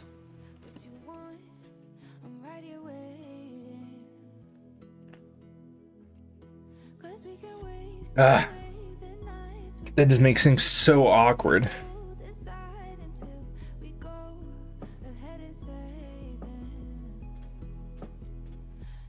We'll start with Spreading Seas on the Urza Saga. So I'm thinking we're going to have to invoke this Fury and ephemerate it. But I don't want to pitch our Omnath. Okay, now we have another backup Omnath. It's awkward we had to do it that way. We could have played the Omnath, hoped to hit another red source, and then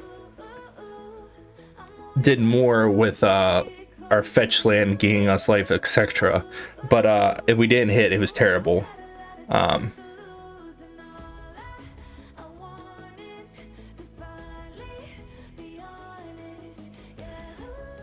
Yeah.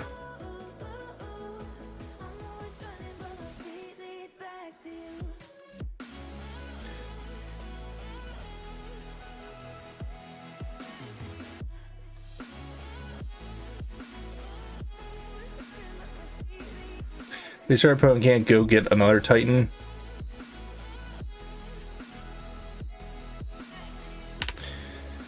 Our opponent can't go get another Titan because they had to pay for Pact here. And then we can flash in the Ice Fang Quaddle, which has Death Touch, which is not a great blocker for our Primeval Titan, but it at least trades with it. We also have an Omnath with a Windswept Teeth next turn.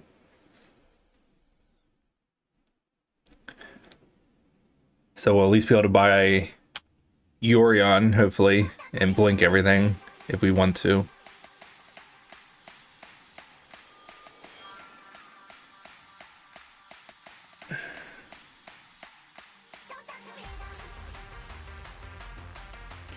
So we know Teleria West is in our opponent's hand. If I was keeping track better, I should probably know more lands than that, but I should have wrote them down. I would in paper, but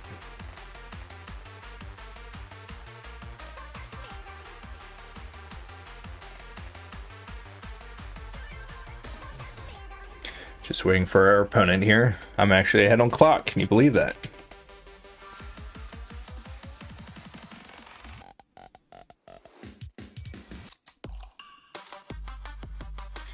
We'd really like to find a Solitude here.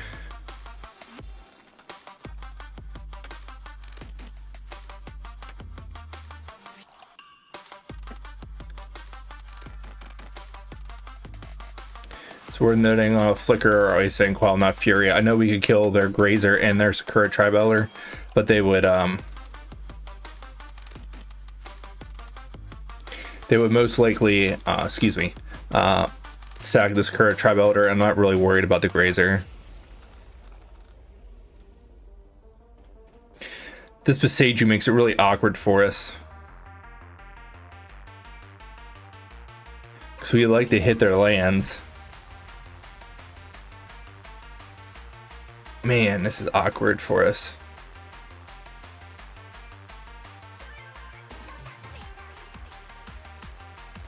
So 2/2. They can blow up 2 lands and see what other lands they have.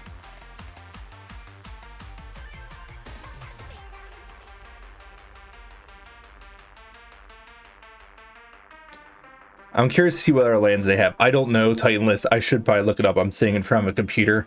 But I want to have that in an actual tournament, so I'm just curious to see if they have... Okay, so they're just basic, so it's probably worth our time to go after them, is what I was trying to figure out there.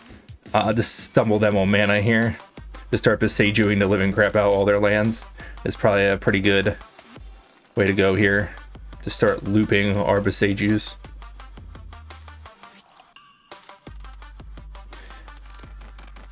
I assume they have a literal ton of green sources, but...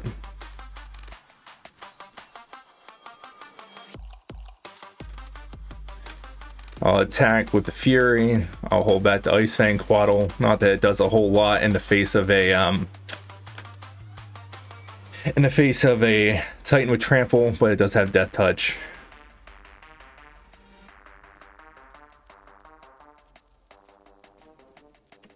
I guess I'll hit their other land in their draw step just in case they, okay, because they're gonna go fetch a basic here and they might draw a basic blue. Okay.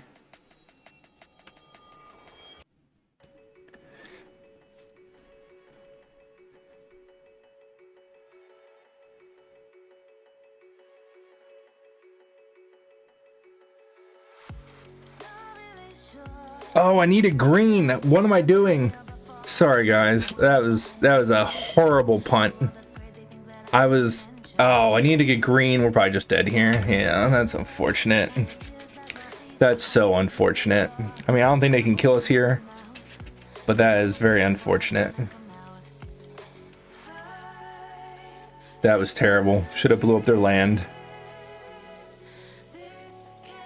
It looks like it wasn't super relevant here because they had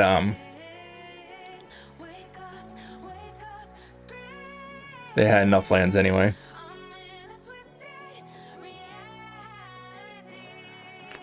Can he just kill us here or no?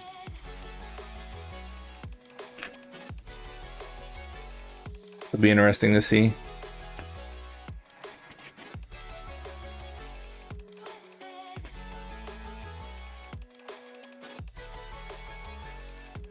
This thing doesn't have trample, right? It does. That's unfortunate. Alright, so I assume the game has ended now. Yeah, they have too many Urza Sagas and such in play now. And they can bounce Teleria West and such.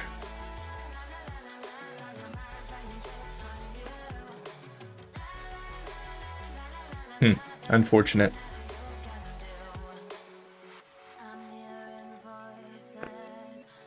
Wild Pores, I don't think we're 100% out of it yet, but we basically need to draw Magus of the Moon per turn and draw into a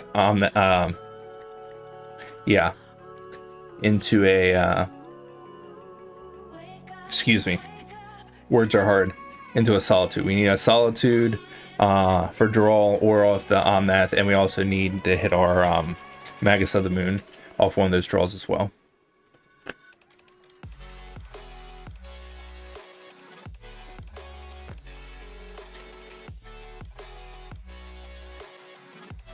I guess technically we could hit a Magus of the Moon, and a Spreading Seas would also be a win because they can't pay for their pact.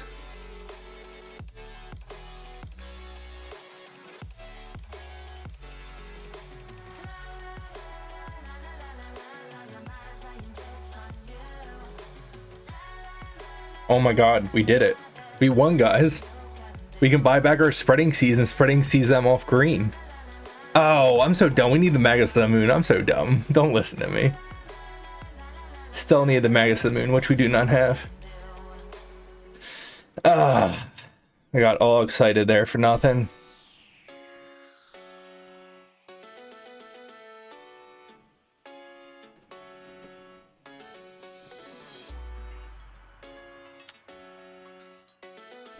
Well, you hit a Solitude. That means we're not dead.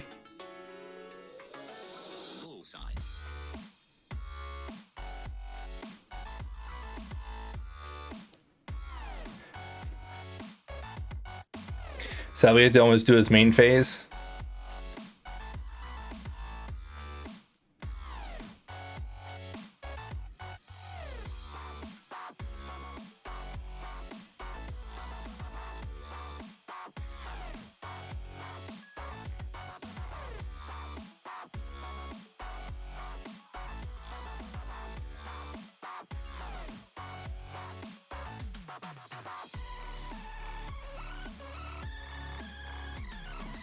I have a bunch of life on it.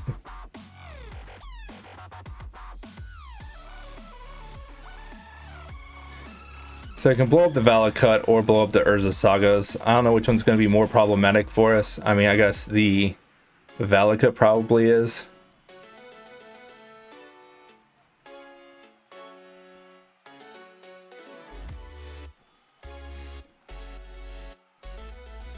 Just going to go ahead and get back a fetch here. I'm a little scared that I'm a little scared here that they might have a Boseiju, a Bog to nuke our graveyard. If we can untap here, we might have a chance. I say that as we have an Eternal Witness with a Ephemerate package. But we'll see. It's very unlikely. Because if we can get Eternal Witness with Ephemerate and Solitude up, I don't know if they can beat that. You just kill all their stuff. Well, if there's a way they could do it and kill us, it's with that, that's for sure.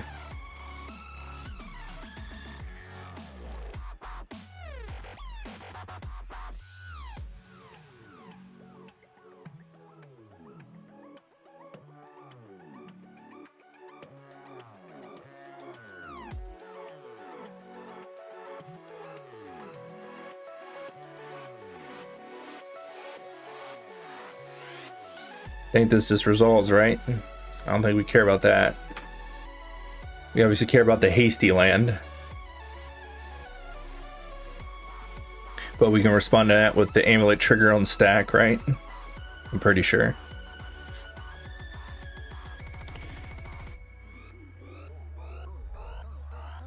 Did they even get it? They just got another Valakut? I don't think we care about that, right? Am I missing something? Do they have another Titan, I assume?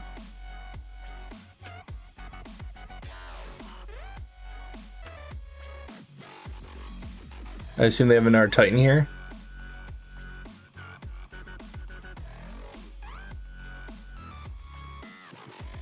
Okay. So you go get another Titan.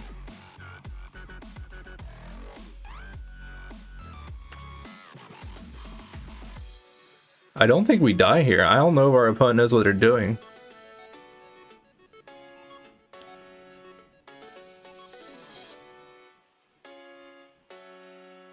Oh yeah, Dryad's gonna let them ping a bunch of shit.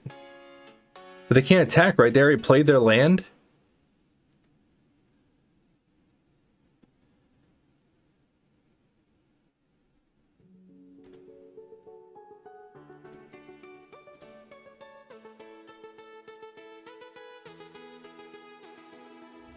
I'll go ahead and answer one of these valid cuts, just in case I haven't played a land.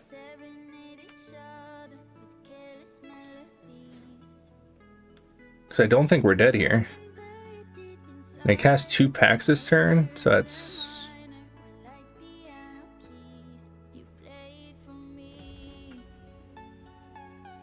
Did they not play a land yet? Oh, okay, they have a Boros Garrison yet too.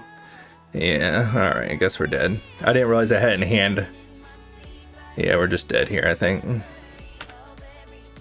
It's unfortunate.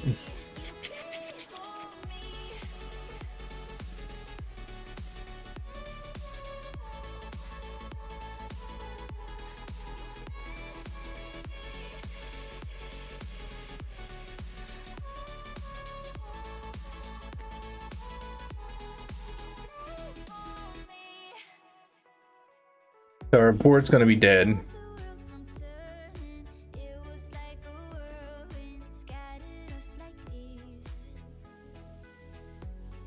I guess they have, what, 2 more valid cuts to kill us? They play a full playset? I'm not sure.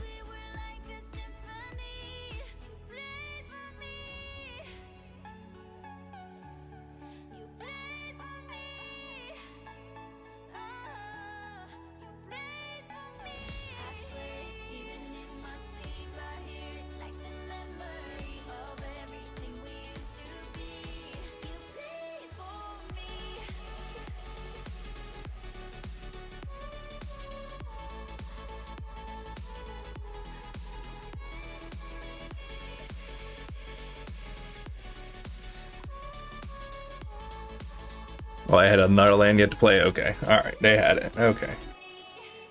Alright. I didn't realize they had another land. I didn't realize they had so many lands to play. Like, good lord.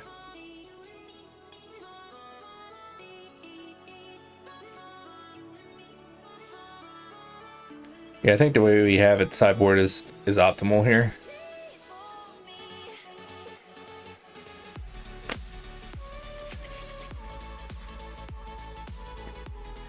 Alright, let's see if we can not mulligan now.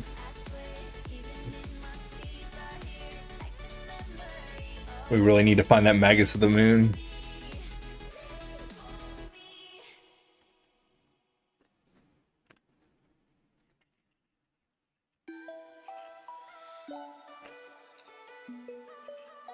I felt like that game was going okay until they hit the Cultivator Colossus. Obviously just put it out of our reach at that point.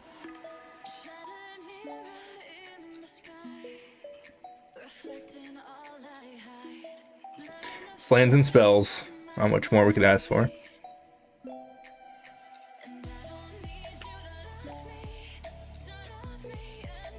See if they have an amulet again. I've had it every game so far.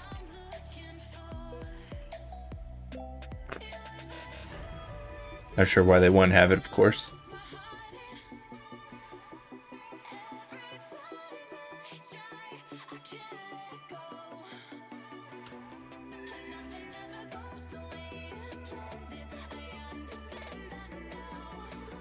Ooh, love to see a Urza Saga.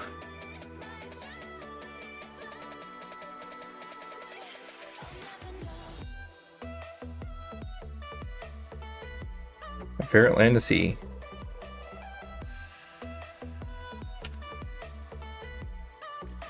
Alright, we need a Magus. Come on. Where's our Magus?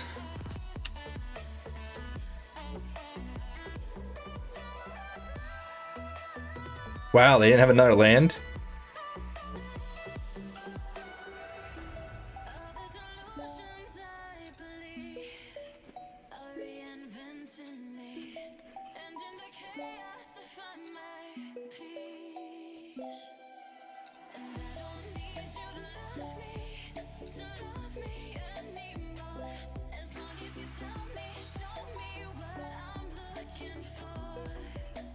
All right, what do you got, opponent?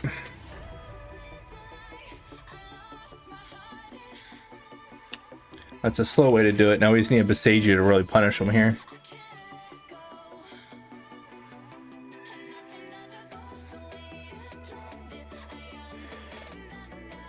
Our lands are awkward here.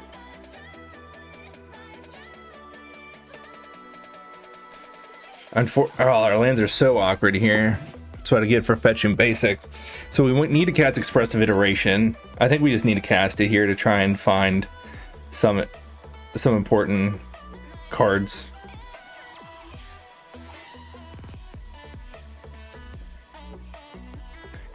So we can find Magus, or if we can hit yeah, the tutor for it. We're not in too bad a shape.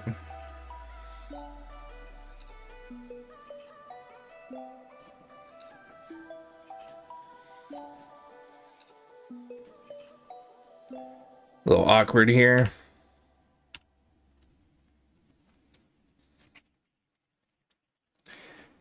It's unfortunate we can't find this Magus or a Elodomri's Call.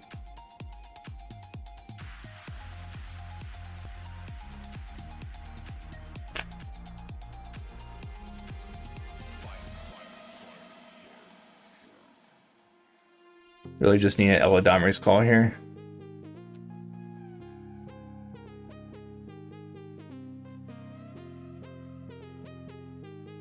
Let's go ahead and blow us up here. So you can respond to it having a Sage counter put on it. It's probably not great because they still have a Dryad in play, but we have more answers to a Dryad than we do a yeah, words. The Saga. I'm gonna cast this here. We can still hit gosh, we can't hit our Magus at all. Good golly.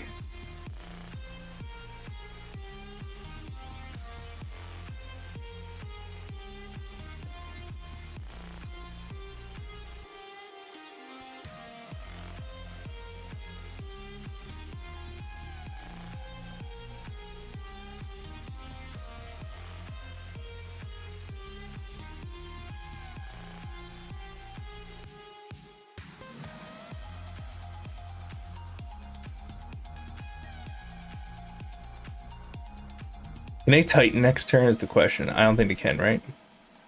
2, 3, 4, 5, no. Assuming they're not slow rolling a amulet, they can't go off with Titan, so we can hold dress down next turn.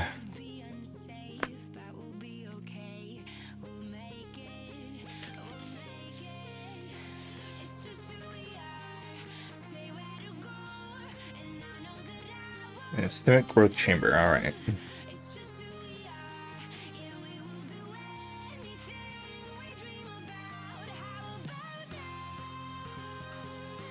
Alright, we have all the basics out of our deck.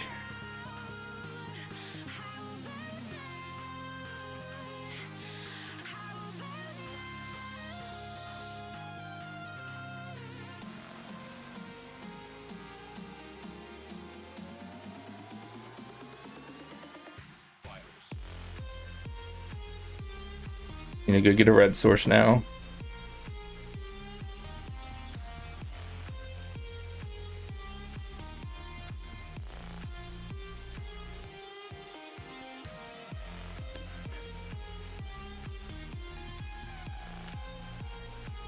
No attacks. Hold back our Ice Fang. We can ultimate the Ren in 6. Let's see if this did it for us. Oh, finally got there. Alright, so we can ultimate the Ren in 6. We have Expressive Iterations, a bunch of lands in hand. Do we ultimate or plus one more time? I think we get greedy and plus one more time. Try and keep it around.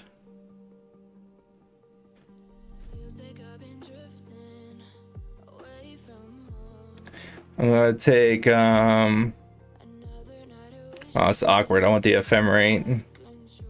I really wanted Omnath, but I just want protection for our Magus here.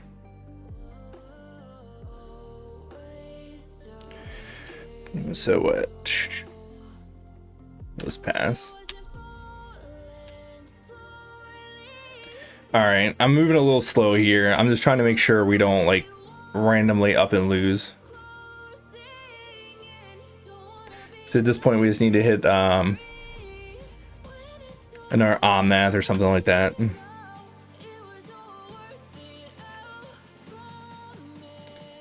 Alright.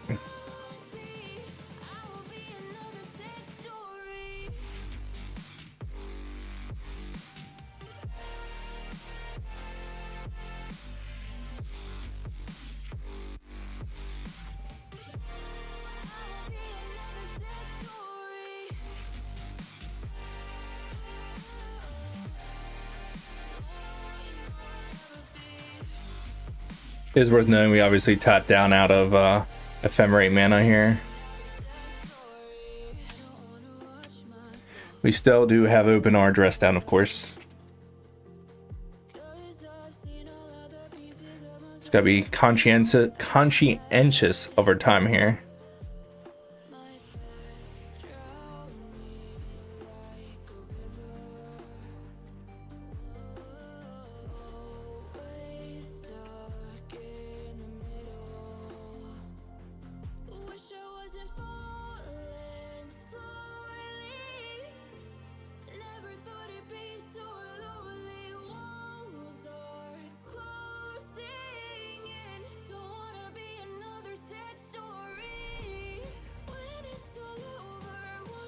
Could do that pre-combat, you know, just for the damage, but you know, I'm making terrible plays here. Sorry, the game's just over. I'm just trying to end it in time. All right, our opponent did hit a forest. Let's see what they have. Still don't have a Titan.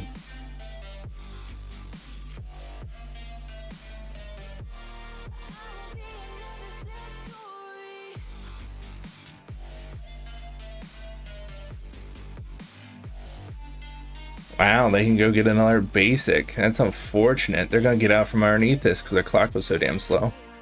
Unfortunate.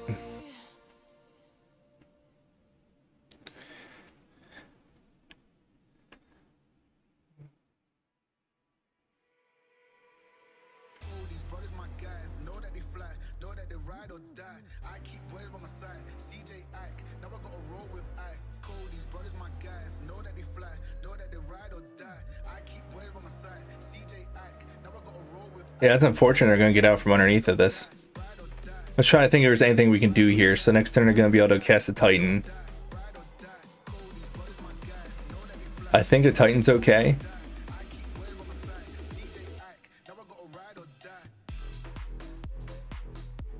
We're just moving so slow here. It's like need to end the game and we're just not finding any way to do it.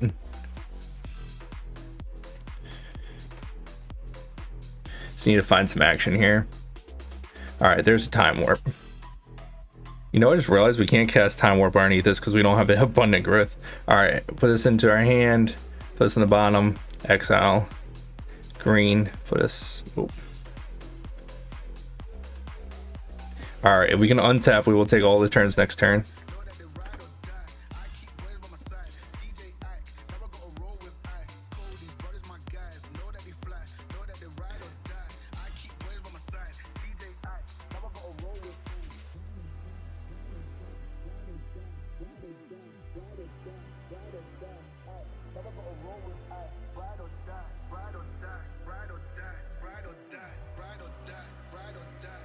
Alright, so we should be okay now.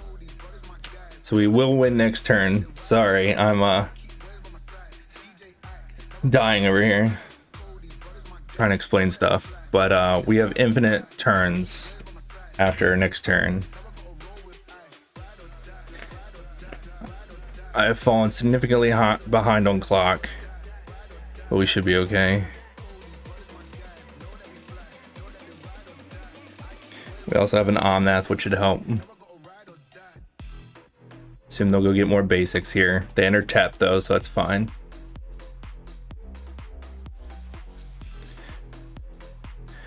Hopefully our opponent doesn't make me attack them that many times, but we'll see. We need another abundant growth so we can Cast Yuri on and have a quicker clock.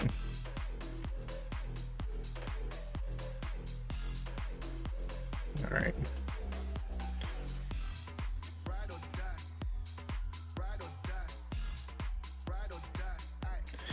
Alright, so what else can we do here? Not much.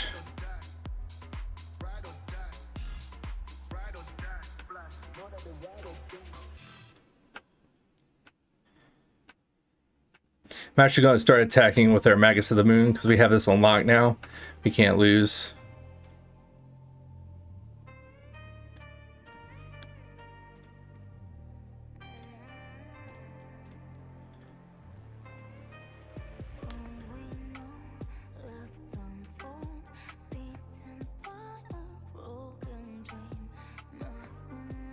We already have 7 cards in hand, so it doesn't matter.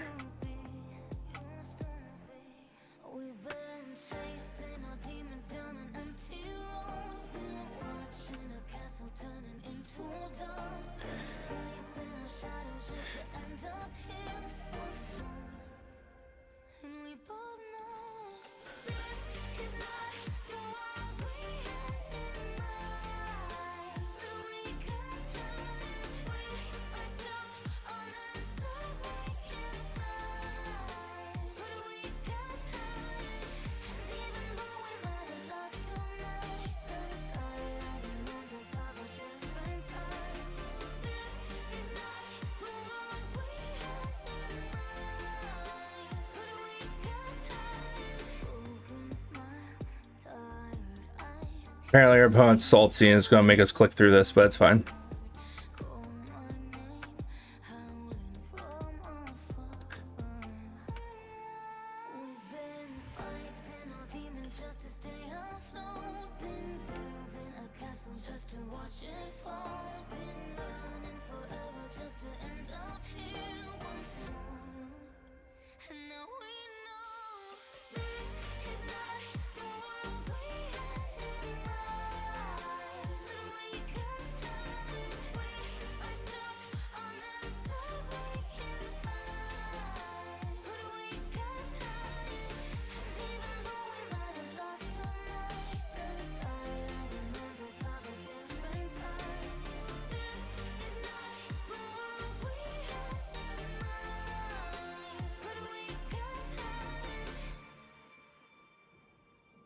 Wow, our opponent's going to try and time us out. Okay. That's how he wants to play. It's fine.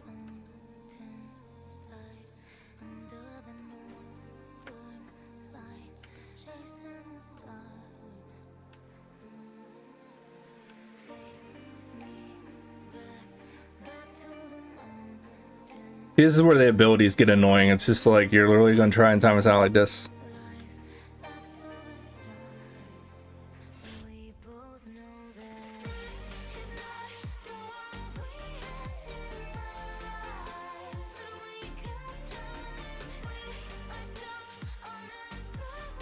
Like our opponent's obviously lost here.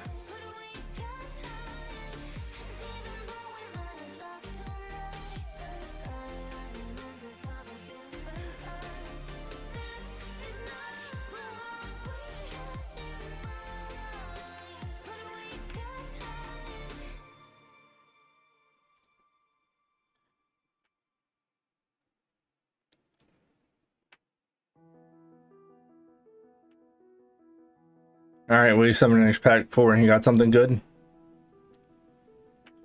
Trying to get me to misclick? I guess that's what you're doing.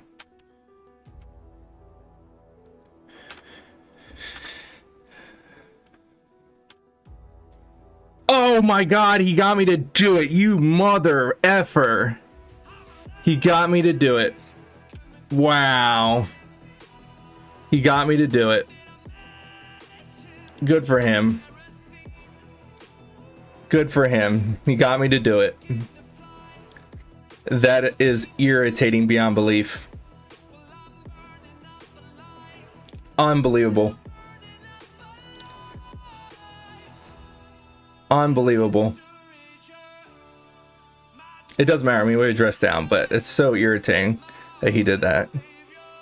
Like, just made me play it out, so you hope I punt. And now he's just gonna, like, play the clock game, of course.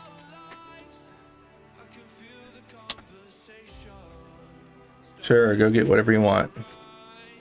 What are you getting? Dryad, okay. Okay. That's fine.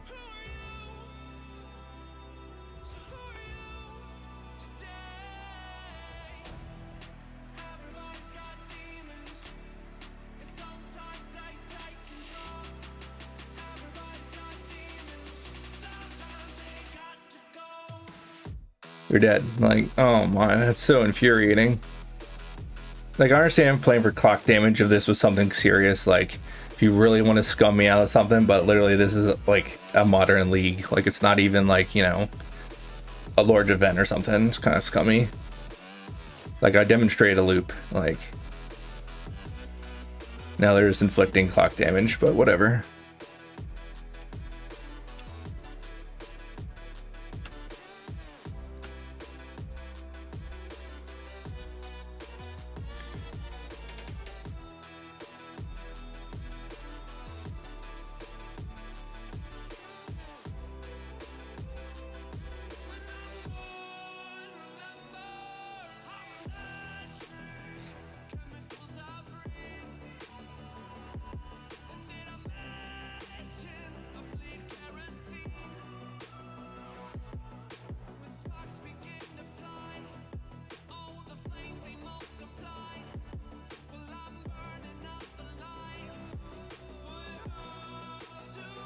Hey, look, we got there. All right. That was rather infuriating. I apologize for any rambling that you heard. That was rather tedious. It's 1 a.m. here. Pardon me. It is 1 a.m. here, and them making us want to click it out was kind of irritating. Anyway, so we've been...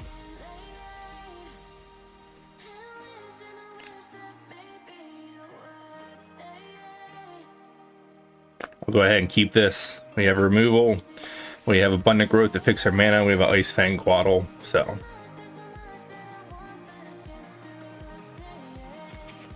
Dwarven Mine. All right, I find this matchup to be a little rough for us. This is the creativity deck. I should have played the Misty there. I was so sidetracked by. I was so sidetracked with what our opponent was doing that I just force habit just played the Fledge Strand. Should have played the Misty, got a basic forest, put the abundant growth on it. I didn't want to fetch shock to do it. It's rather unfortunate. See what our opponent takes here. I am curious to see here if our opponent is on the Reanimator package as well, or if they're strictly just in on the creativity part. I personally think the Reanimator package with the creativity is better, but that's just my opinion. We don't have a super great matchup against them here. With that said, though, I find that 4-color has such good value that Archon hitting us isn't always... Oh, wow, they took the Ice Fang Quaddle. You can usually take like the first 2 Archons, you can usually survive because you have enough value out of this deck to be okay. I'll go get our basic forest now and play it on the abundant growth since we don't have anything else going on.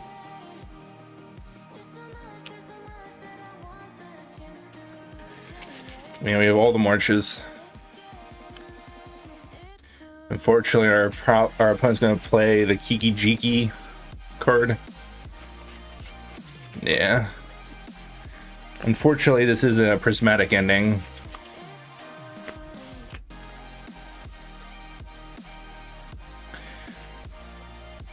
So we could pitch a March of Otherworldly Lights, get rid of the Fable,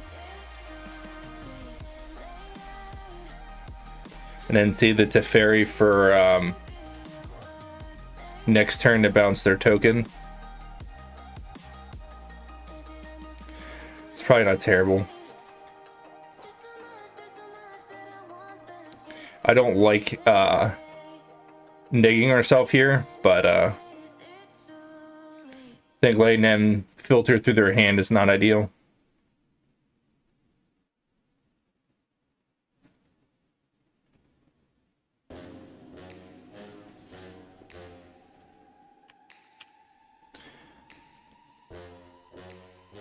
Like I said, next turn here, we will play our Teferi and bounce their Goblin.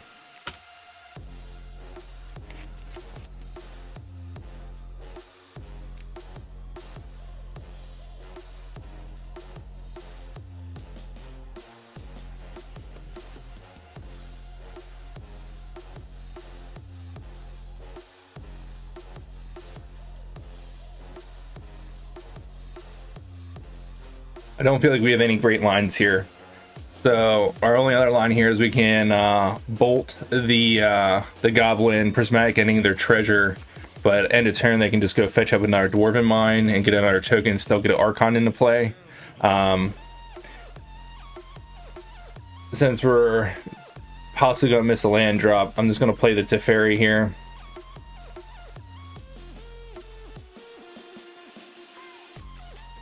Trying to hit some more land drops. We're in a terrible position here. These Furies are terrible.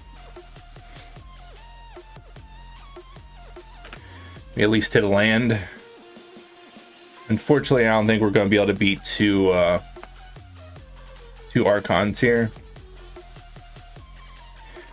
If we had a Solitude and Ephemerate, you know, it's probably doable, but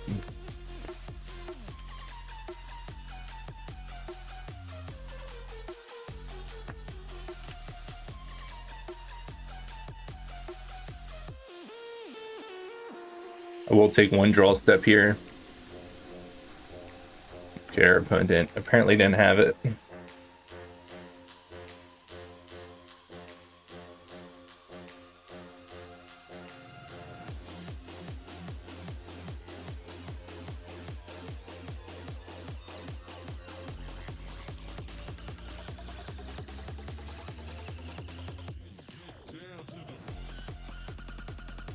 I'm not saying this is a winning line again here, as it can fetch another Dwarven Mine. But just trying to stunt them off of things they can sacrifice here. We can probably fight through one Archon possibly, but man, just all the Furies and all the land. Just need a land and we can get going, but might be a little late here. Our opponent can soon just hard cast a Archon. Looks like our opponent has the opposite problem of us. They have all the lands.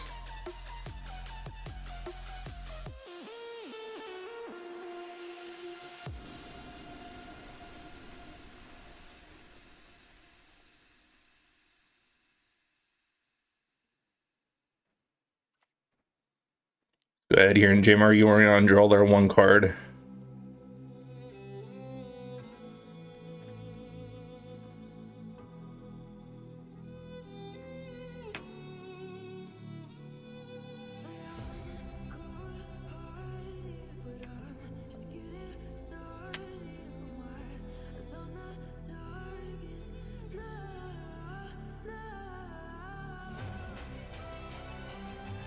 It's fetching their Dwarven Mine, I assume, here. No? Alright. Looks like they're just going to hard cast, probably.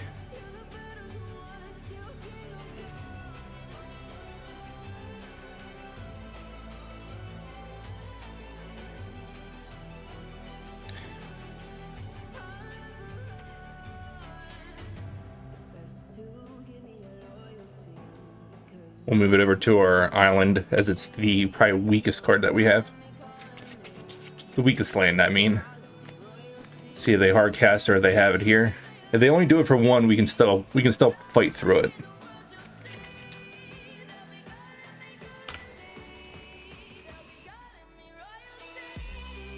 Yeah, just gonna hard cast it, which is fine.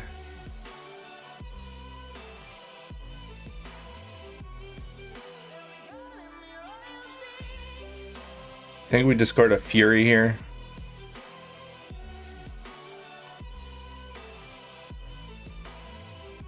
Where we're at in 6 is the question. Discard Fury. I'm not sure that one's 100% correct. As of right now, we can invoke the Fury and plus the Lightning Bolt to answer the Archon. Omnath is nice if we can survive. If they don't have another one, they can just hard cast. Which, the way they've been playing, I have a feeling that's what's going to happen here.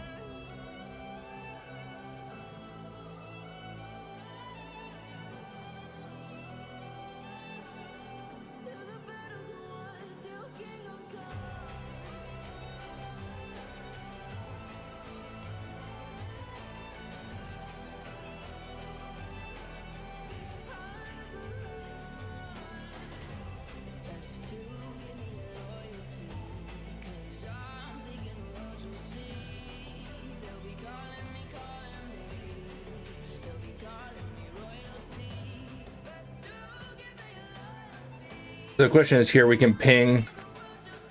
Sorry.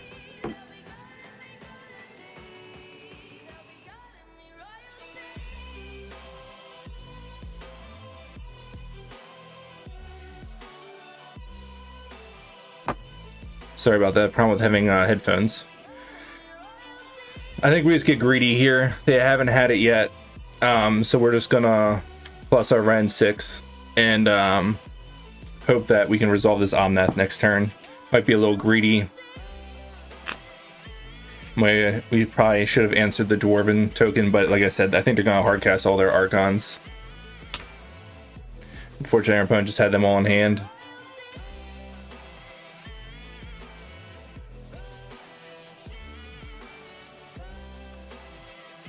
Rather unfortunate we didn't have any of our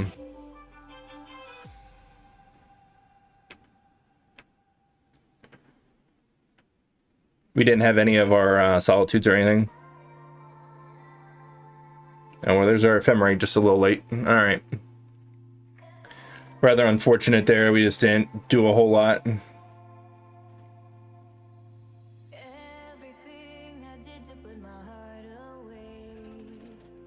All the Veil of Summers. We want all the Veil of Summers. We want the Dress Down. Not sure if we want Unlicensed Terse or not.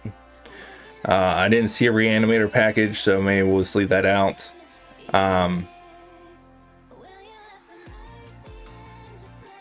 Magus isn't bad. It shuts off all their Dwarven tokens that create their all their sacrifice fodder, basically, for the creativity.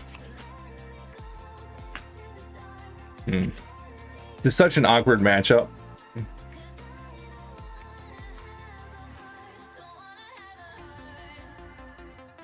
So you can cut the Spreading Seas.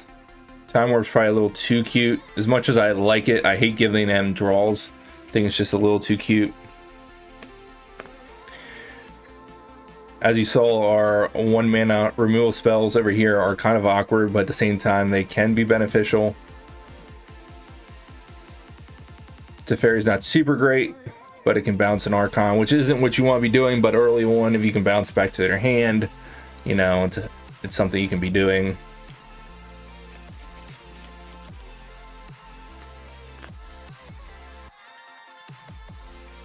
Just debating we want the Magus of the Moon or not. And if we do, what is our cut here?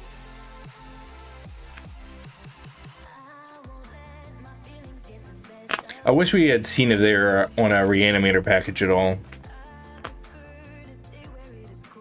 I didn't see anything that said they were, so I'm going to cut 1 Endurance for a Magus.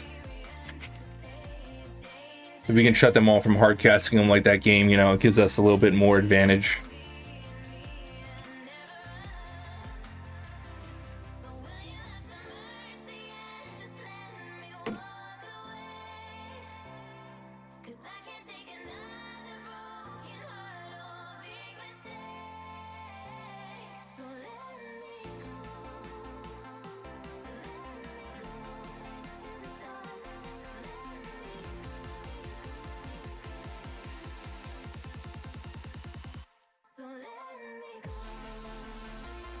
This is one of those hands that's such a trap. Like, if we draw a land, it's great. If we don't, it's just terrible. It's such a trap.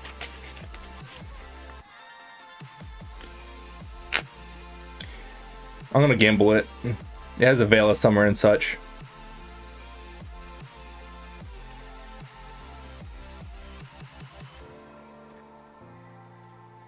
See if we can hit a land.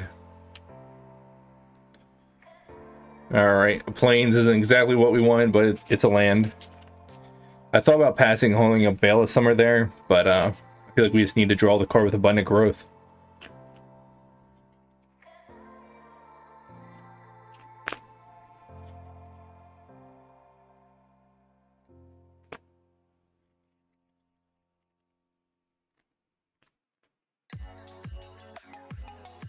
Fortunately, it looks like they have a Thoughtseize.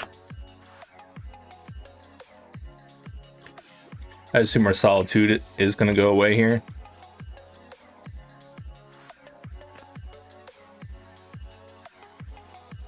What did they take? The Veil. Guess they have more discard.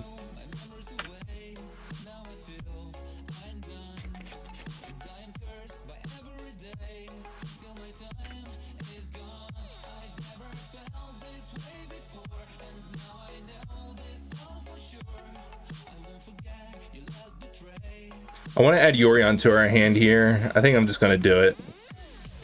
It's not ideal if they play something I want to bolt. Like if they invoke a yeah, the card rips a card out of your hand. I'm just blanking on the name. I apologize.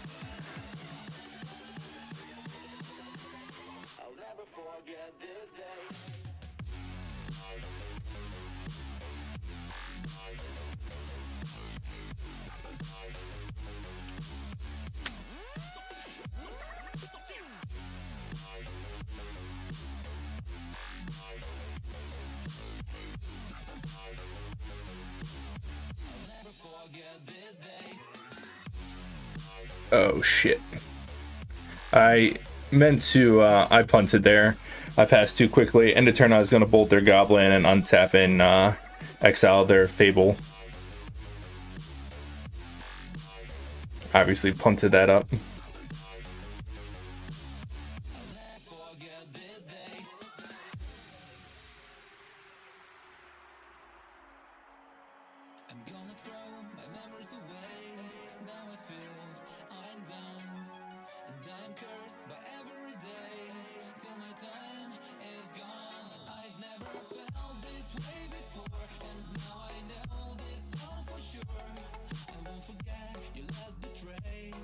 Rather unfortunate. Probably not the optimal play here. I'm slightly tilted by our sequencing there. If I was gonna play a land tapped, I should have played the Triome last turn. I'm just a little salty.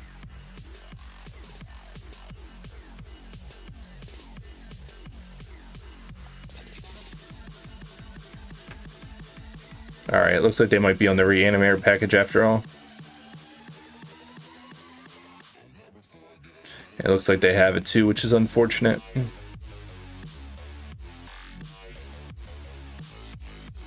We just didn't see anything game one that would indicate that they were on Reanimator to me.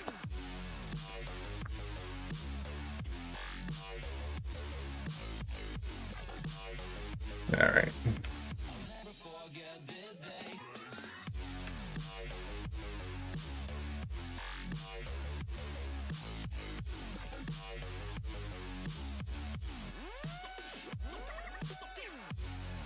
Alright, that was a good draw.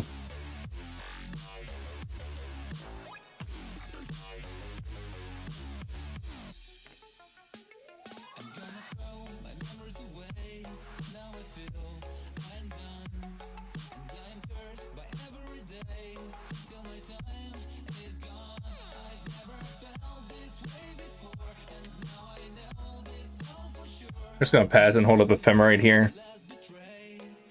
Yeah, that's the problem I found with this deck from our opponent is we have a Solitude and can Ephemerate a couple times. We can just run them out of Archons, and once they're out of Archons, their deck doesn't do a whole lot. I mean, don't get me wrong, you can still lose to the Kiki Jiki enchantment, but I find as long as you have a Solitude or something, you can sometimes recover.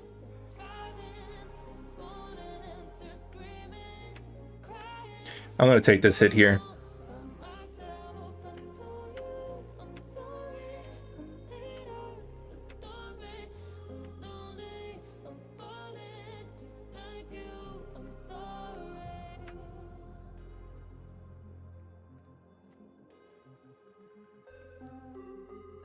Looks like they're going to go for it here for 2.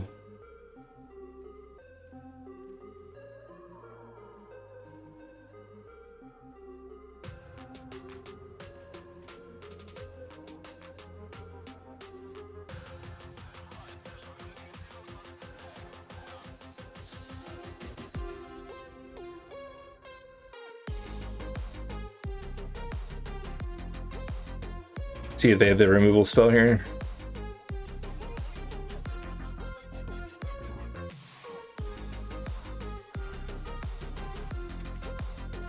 They probably will just discard 2 more Archons, and they probably have more persists, unfortunately.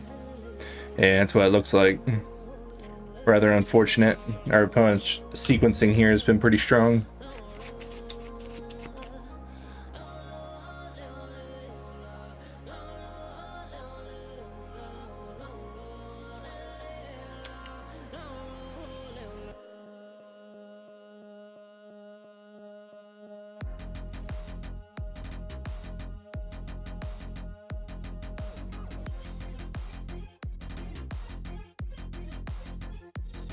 Their opponent has yet another Archon. The number of cards that they've seen there through half their deck, I wouldn't be surprised if we're just dead here. I did tap terribly. I should have left open our Bolt.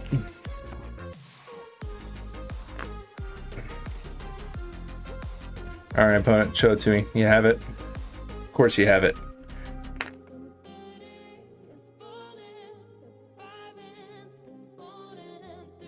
It's worth noting here, even if we had left open the Bolt, that we would have lost, as they could have sacrificed their treasure.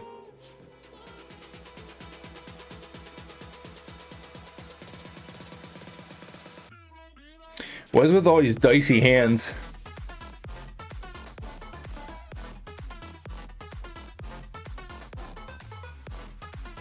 I'm gonna mulligan this one. Fortunately, this hand's super awkward as well.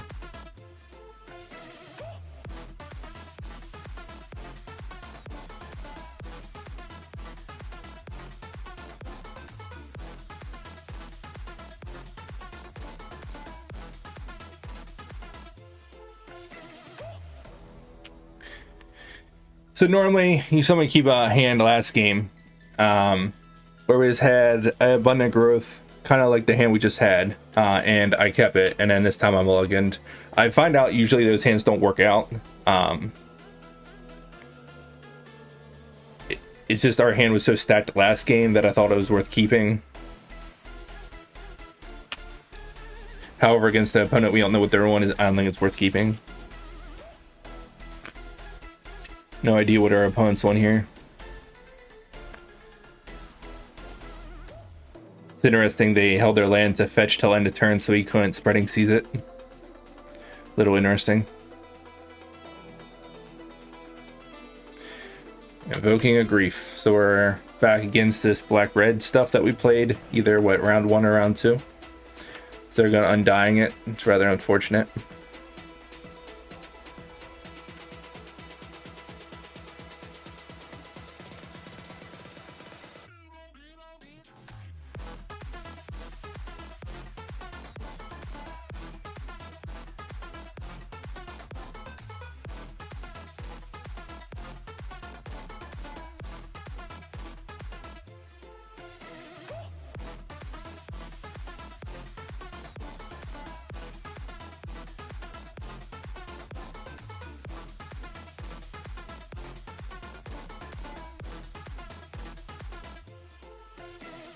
Hopefully it's like our last punt. There's all in on this type of strategy.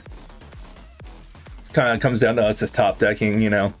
Luckily our deck is full of good cards.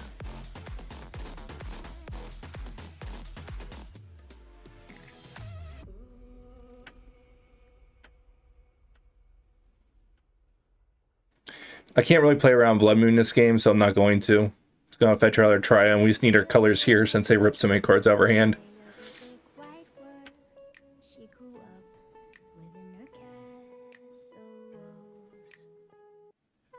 Wish we had a red card to pitch here.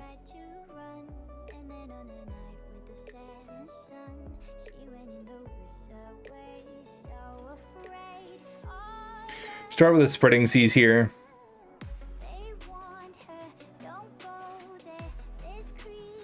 Maybe we can hit a red card here.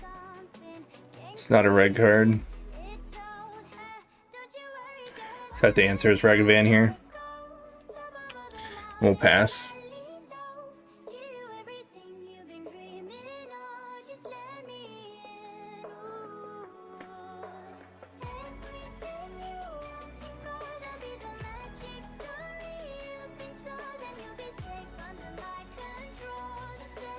It's unfortunate they still have 4 cards in hand and that we did mulligan. A little rough when you get double griefed on a mull.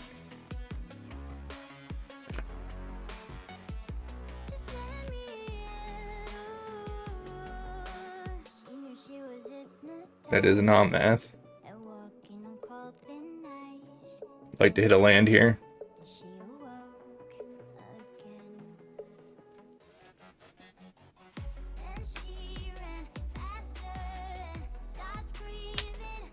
That's a solitude at least. I don't plan to invoke this. I was planning to keep taking my hits here. Next turn, we don't hit a land, I'll add Yorion in my hand. I'm more happy to pitch a Yorion to a solitude than an Omnath.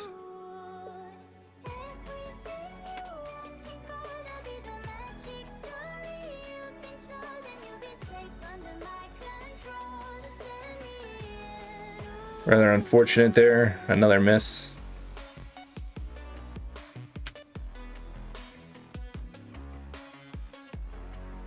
I will Solitude the Grief this turn, unless they play something that's more worrisome.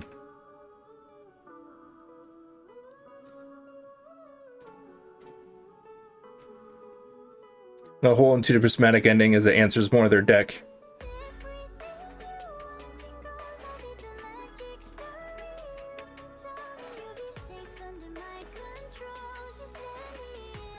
I'm sure they have another threat in hand that they've been sandbagging this entire time. Yeah, there it is.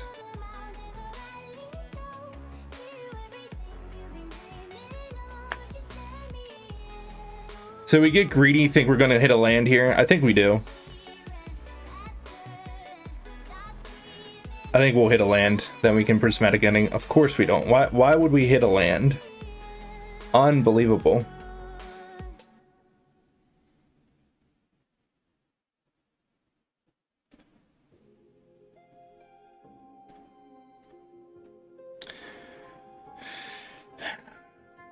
That's so unfortunate. Our opponent has an expressive iteration they can use with their Voidwalker. This is so unfortunate. That said, we can go get another red card besides Omnath. We can pitch to the Fury. It might have been right to just invoke the Fury with our Omnath. It's just that we do that, I feel like why are they giving you Undying? Oh, I see. Okay.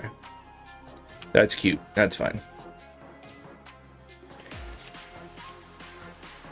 So they can cast their own expressive iterations. Pretty cute.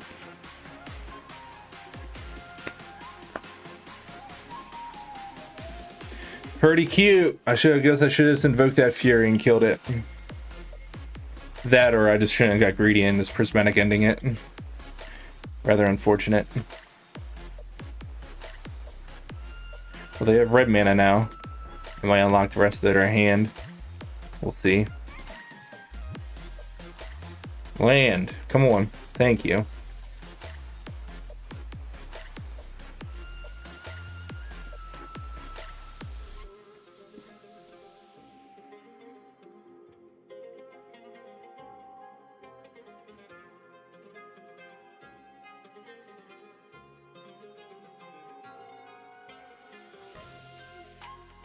I have a feeling our opponent's hand is now unlocked with that red mana. They do have 6 cards, which is unfortunate for us.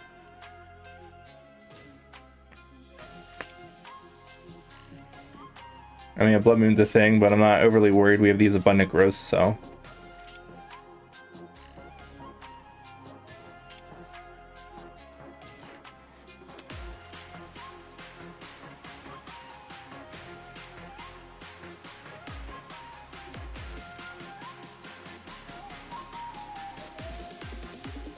Crocs is a pretty good card here.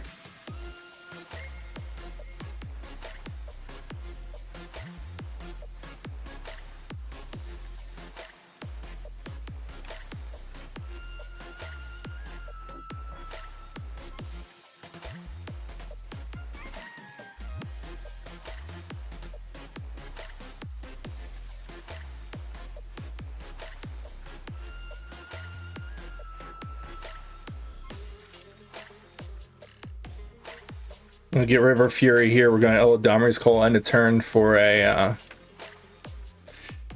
for our endurance, and we'll endurance them to get rid of that that creature.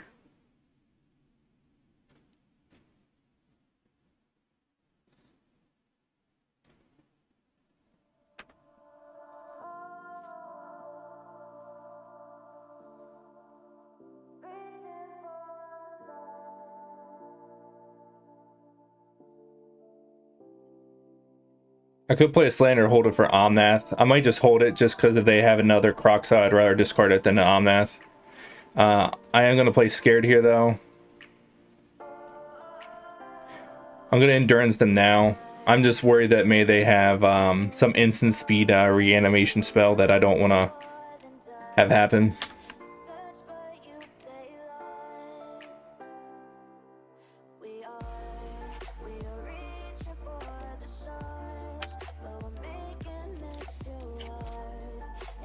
I want to see Persist. I guess isn't instant speed, but I don't know what they could have. I don't want to risk it. All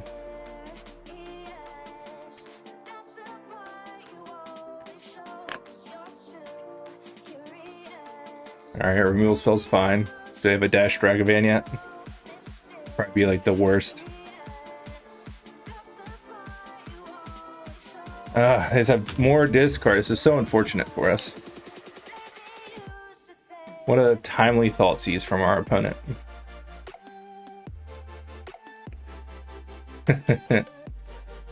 Gonna go ahead here and play our land.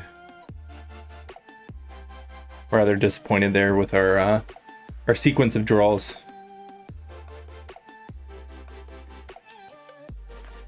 Let's have another bolt. We're just dead here.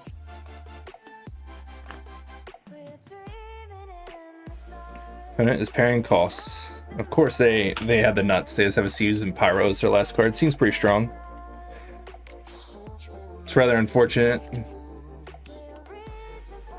Our opponent just hit all the cards they needed at the perfect time.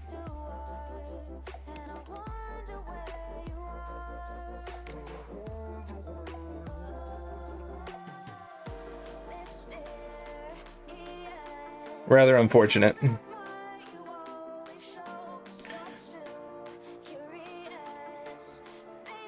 Alright, so we want the Veil of Summers, we want the Lightning Helixes, we want the Fury, we want the Unlicensed Hearse. We could play with Sage if we felt like we really needed it. It's probably not terrible to bring in. Probably cut the Spreading Seas here. Of course, you know, Teferi's probably even worse, to be honest. It bounces stuff, but all their cards, most of them have ETB effects, which isn't great. Time Warp's too cute.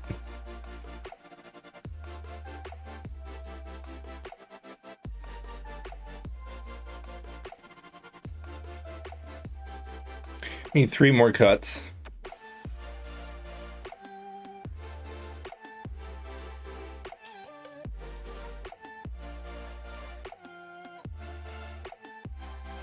Last time we played this, I kept the Spreading Season, but we didn't see any young Pyros from them.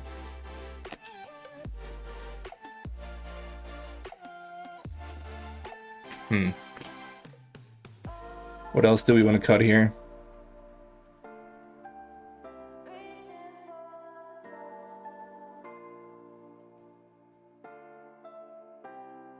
They have Crocs, so I hate cutting Endurance. This is rough. I think to cut the weakest link here is probably Spreading Seas.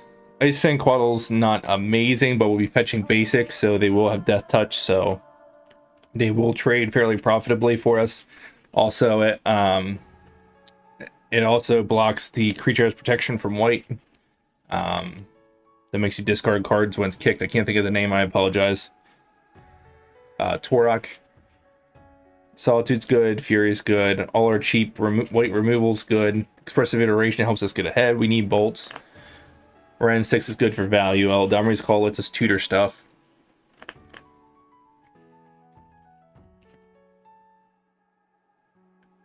Alright, we're going to cut the Spraying Seas and just hope we can play carefully around Blood Moon. We did bring in another Boseiju, so... see if we can not mulligan against the hyper-aggressive discard deck. This hand is not great.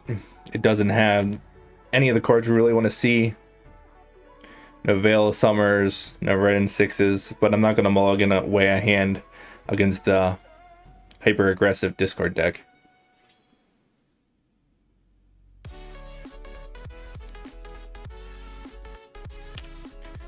I'm sure everyone knows, I apologize, our record is incorrect. We are currently 3-1.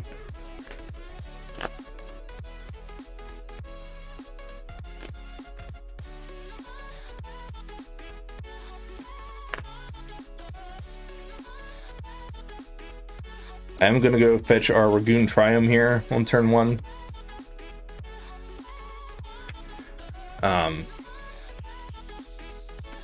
Instead of a basic, we'll get a basic with our Misty. We'll get a Forest. That'll give us access to our Boseiju if they would Blood Moon us.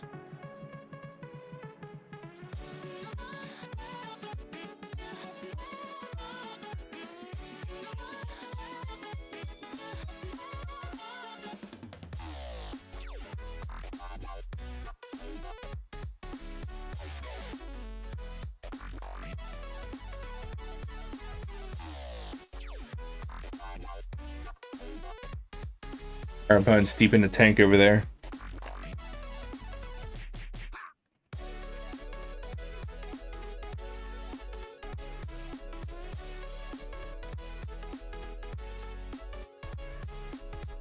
Still deep in the tank over there.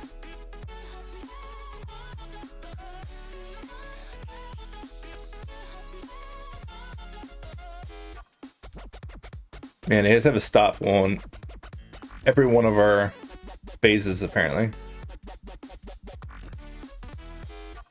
Come on, opponent. Pretty good one.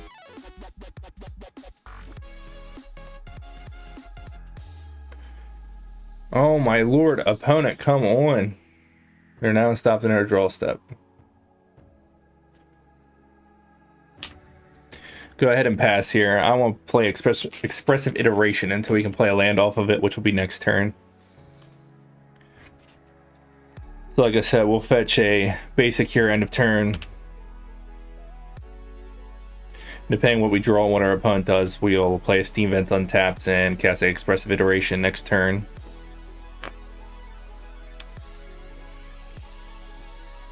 Is this a Void Walker? Alright, you got it, opponent. Go ahead and answer that here. I'm going to take a draw step because it doesn't matter with our Misty since we're getting a basic.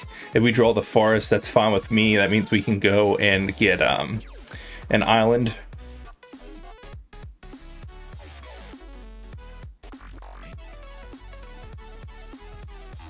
Oh, why did I play a land? Why did I play a land? I am so terrible. No idea why I just did it that way. I don't know why I just played our land first. Oh, that's the punt. Sorry. Terrible punts there.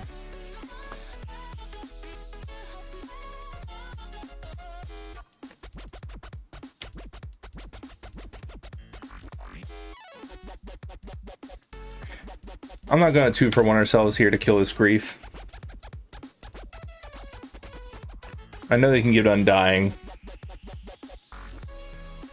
but that's fine. We'll just untap him, Prismatic Ending it.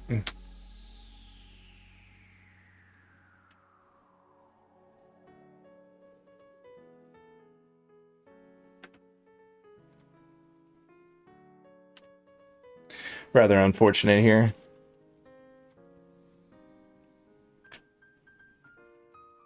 Have a Ragavan yet too?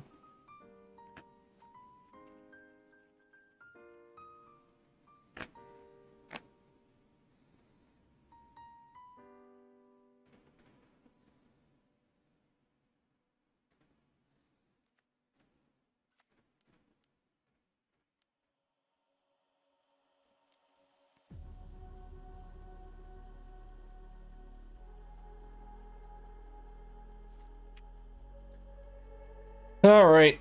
Unfortunately, we have no action in our hand.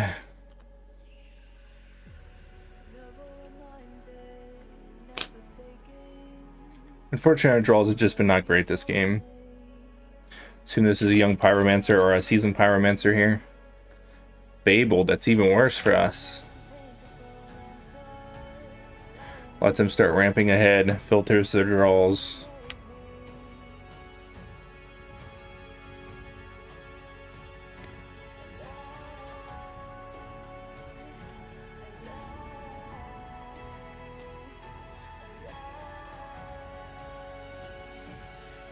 Solitude's not a terrible pickup here.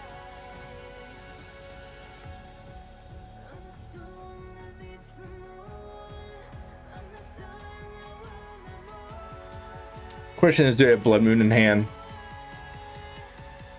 If they do, it's a little awkward for us. I mean, we have some basics in play. So I'm thinking that we had to besiege this Fabled Passage. Not Fable of the... What's this actually called? Fable of the Mirror Breaker. I feel like we just had to besiege that, give them a land, just so you can filter their draws. Then we can add our Yorion to our hand, and we have a Solitude if we truly needed it.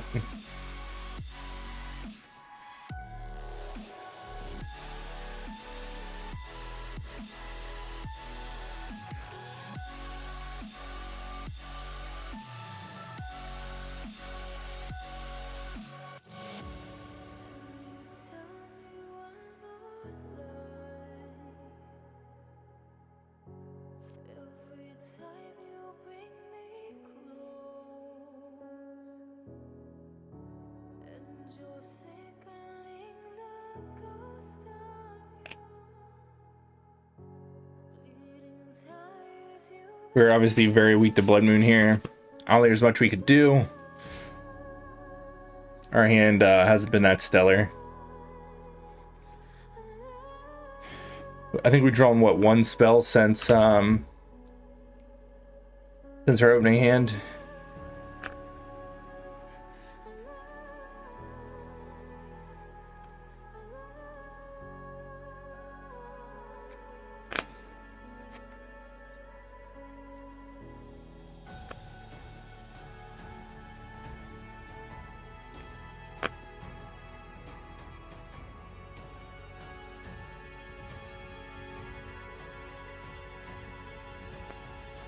You can see very much in this matchup how dependent it is on our draws.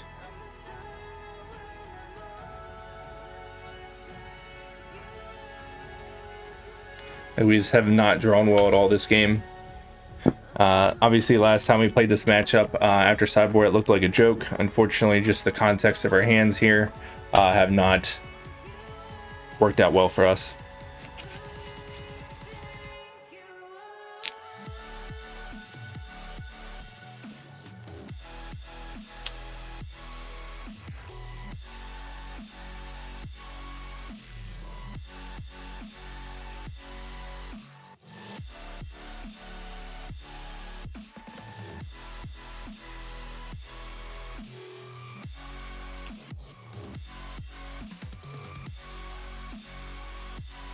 I assume our opponents just over here sitting on Terminate. Sorry, I'm not talking much. There's not much we can do. We're just locked out by Blood Moon currently, so nothing too exciting here.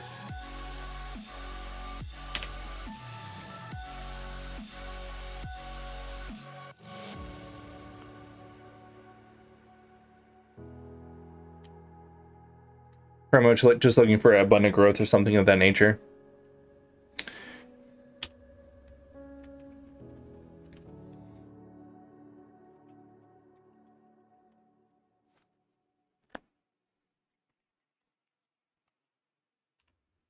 I'm just gonna sit here and keep taking our beats with this goblin. Our opponent has other stuff in hand, but they're just gonna ride this goblin to victory more or less. So it's one of those stalemates. I'm sure our opponent has a bunch more cards that they could play, but they're just gonna hold on to them until we answer this goblin. So I'm not gonna incentivize them to move at all.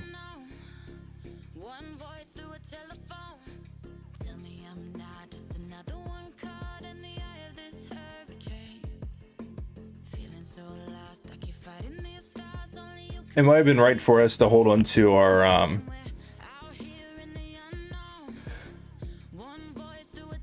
Boseiju for a Blood Moon, but I don't know.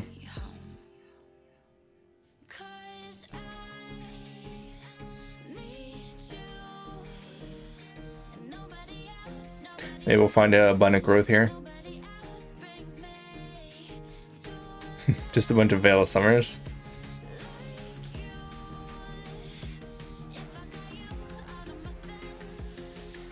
I don't know why I put the Veil Summer in my hand. I should have took the Fury. That's so bad. Got a little ambitious clicking there.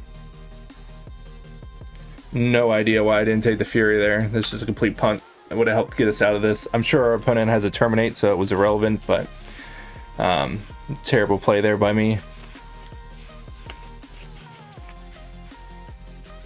Definitely played much better last evening.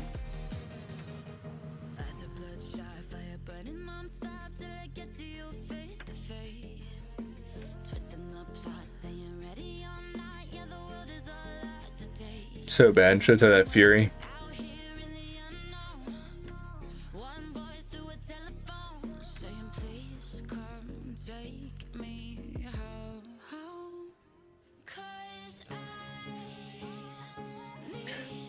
Our deck's gonna try and help make us up for our punts, but I don't think it's gonna be super relevant here.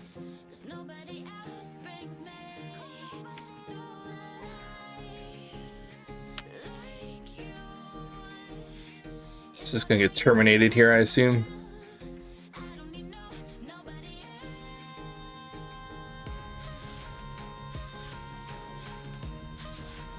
Wow, it didn't immediately die. That's impressive. I assume our opponent has worse things for us here. Opponent has 6 cards in hand. I'm sure we're dead a million ways.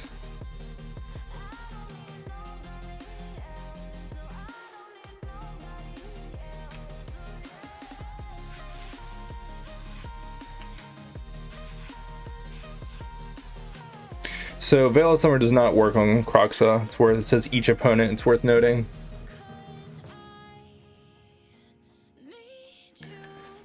I'm just gonna go ahead and exile it, as they can immediately flash it back. So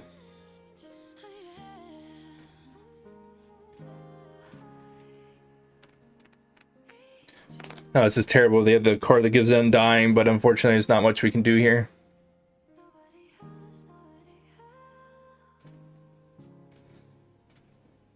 They might just have another Kroxa here.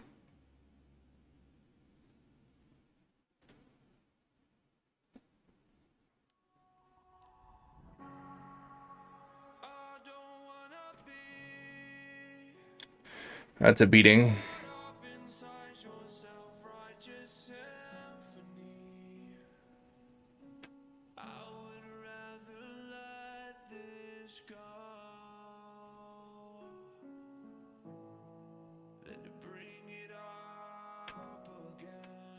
Gonna go ahead here and cycle his Veil Summer.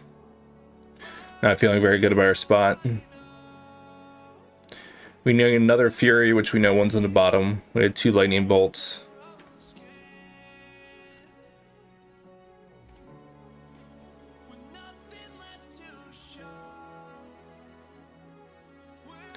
It is worth noting I did punt this away myself by putting a Fury on the bottom. Not saying we would have won this game, but definitely would have been much closer.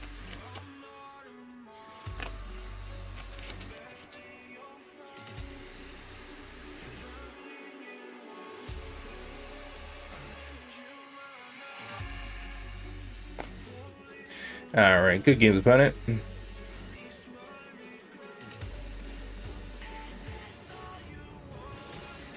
Alright, so we went 3-1, 3-2. Again, this was the list. Kind of disappointed with my play there towards the end. definitely made some terrible misplays. Definitely played tighter last evening for our 3 wins. However, unfortunately, it is what it is. Not gonna try and make excuses. Our draws were fairly poor this time around. Again, possibly could have won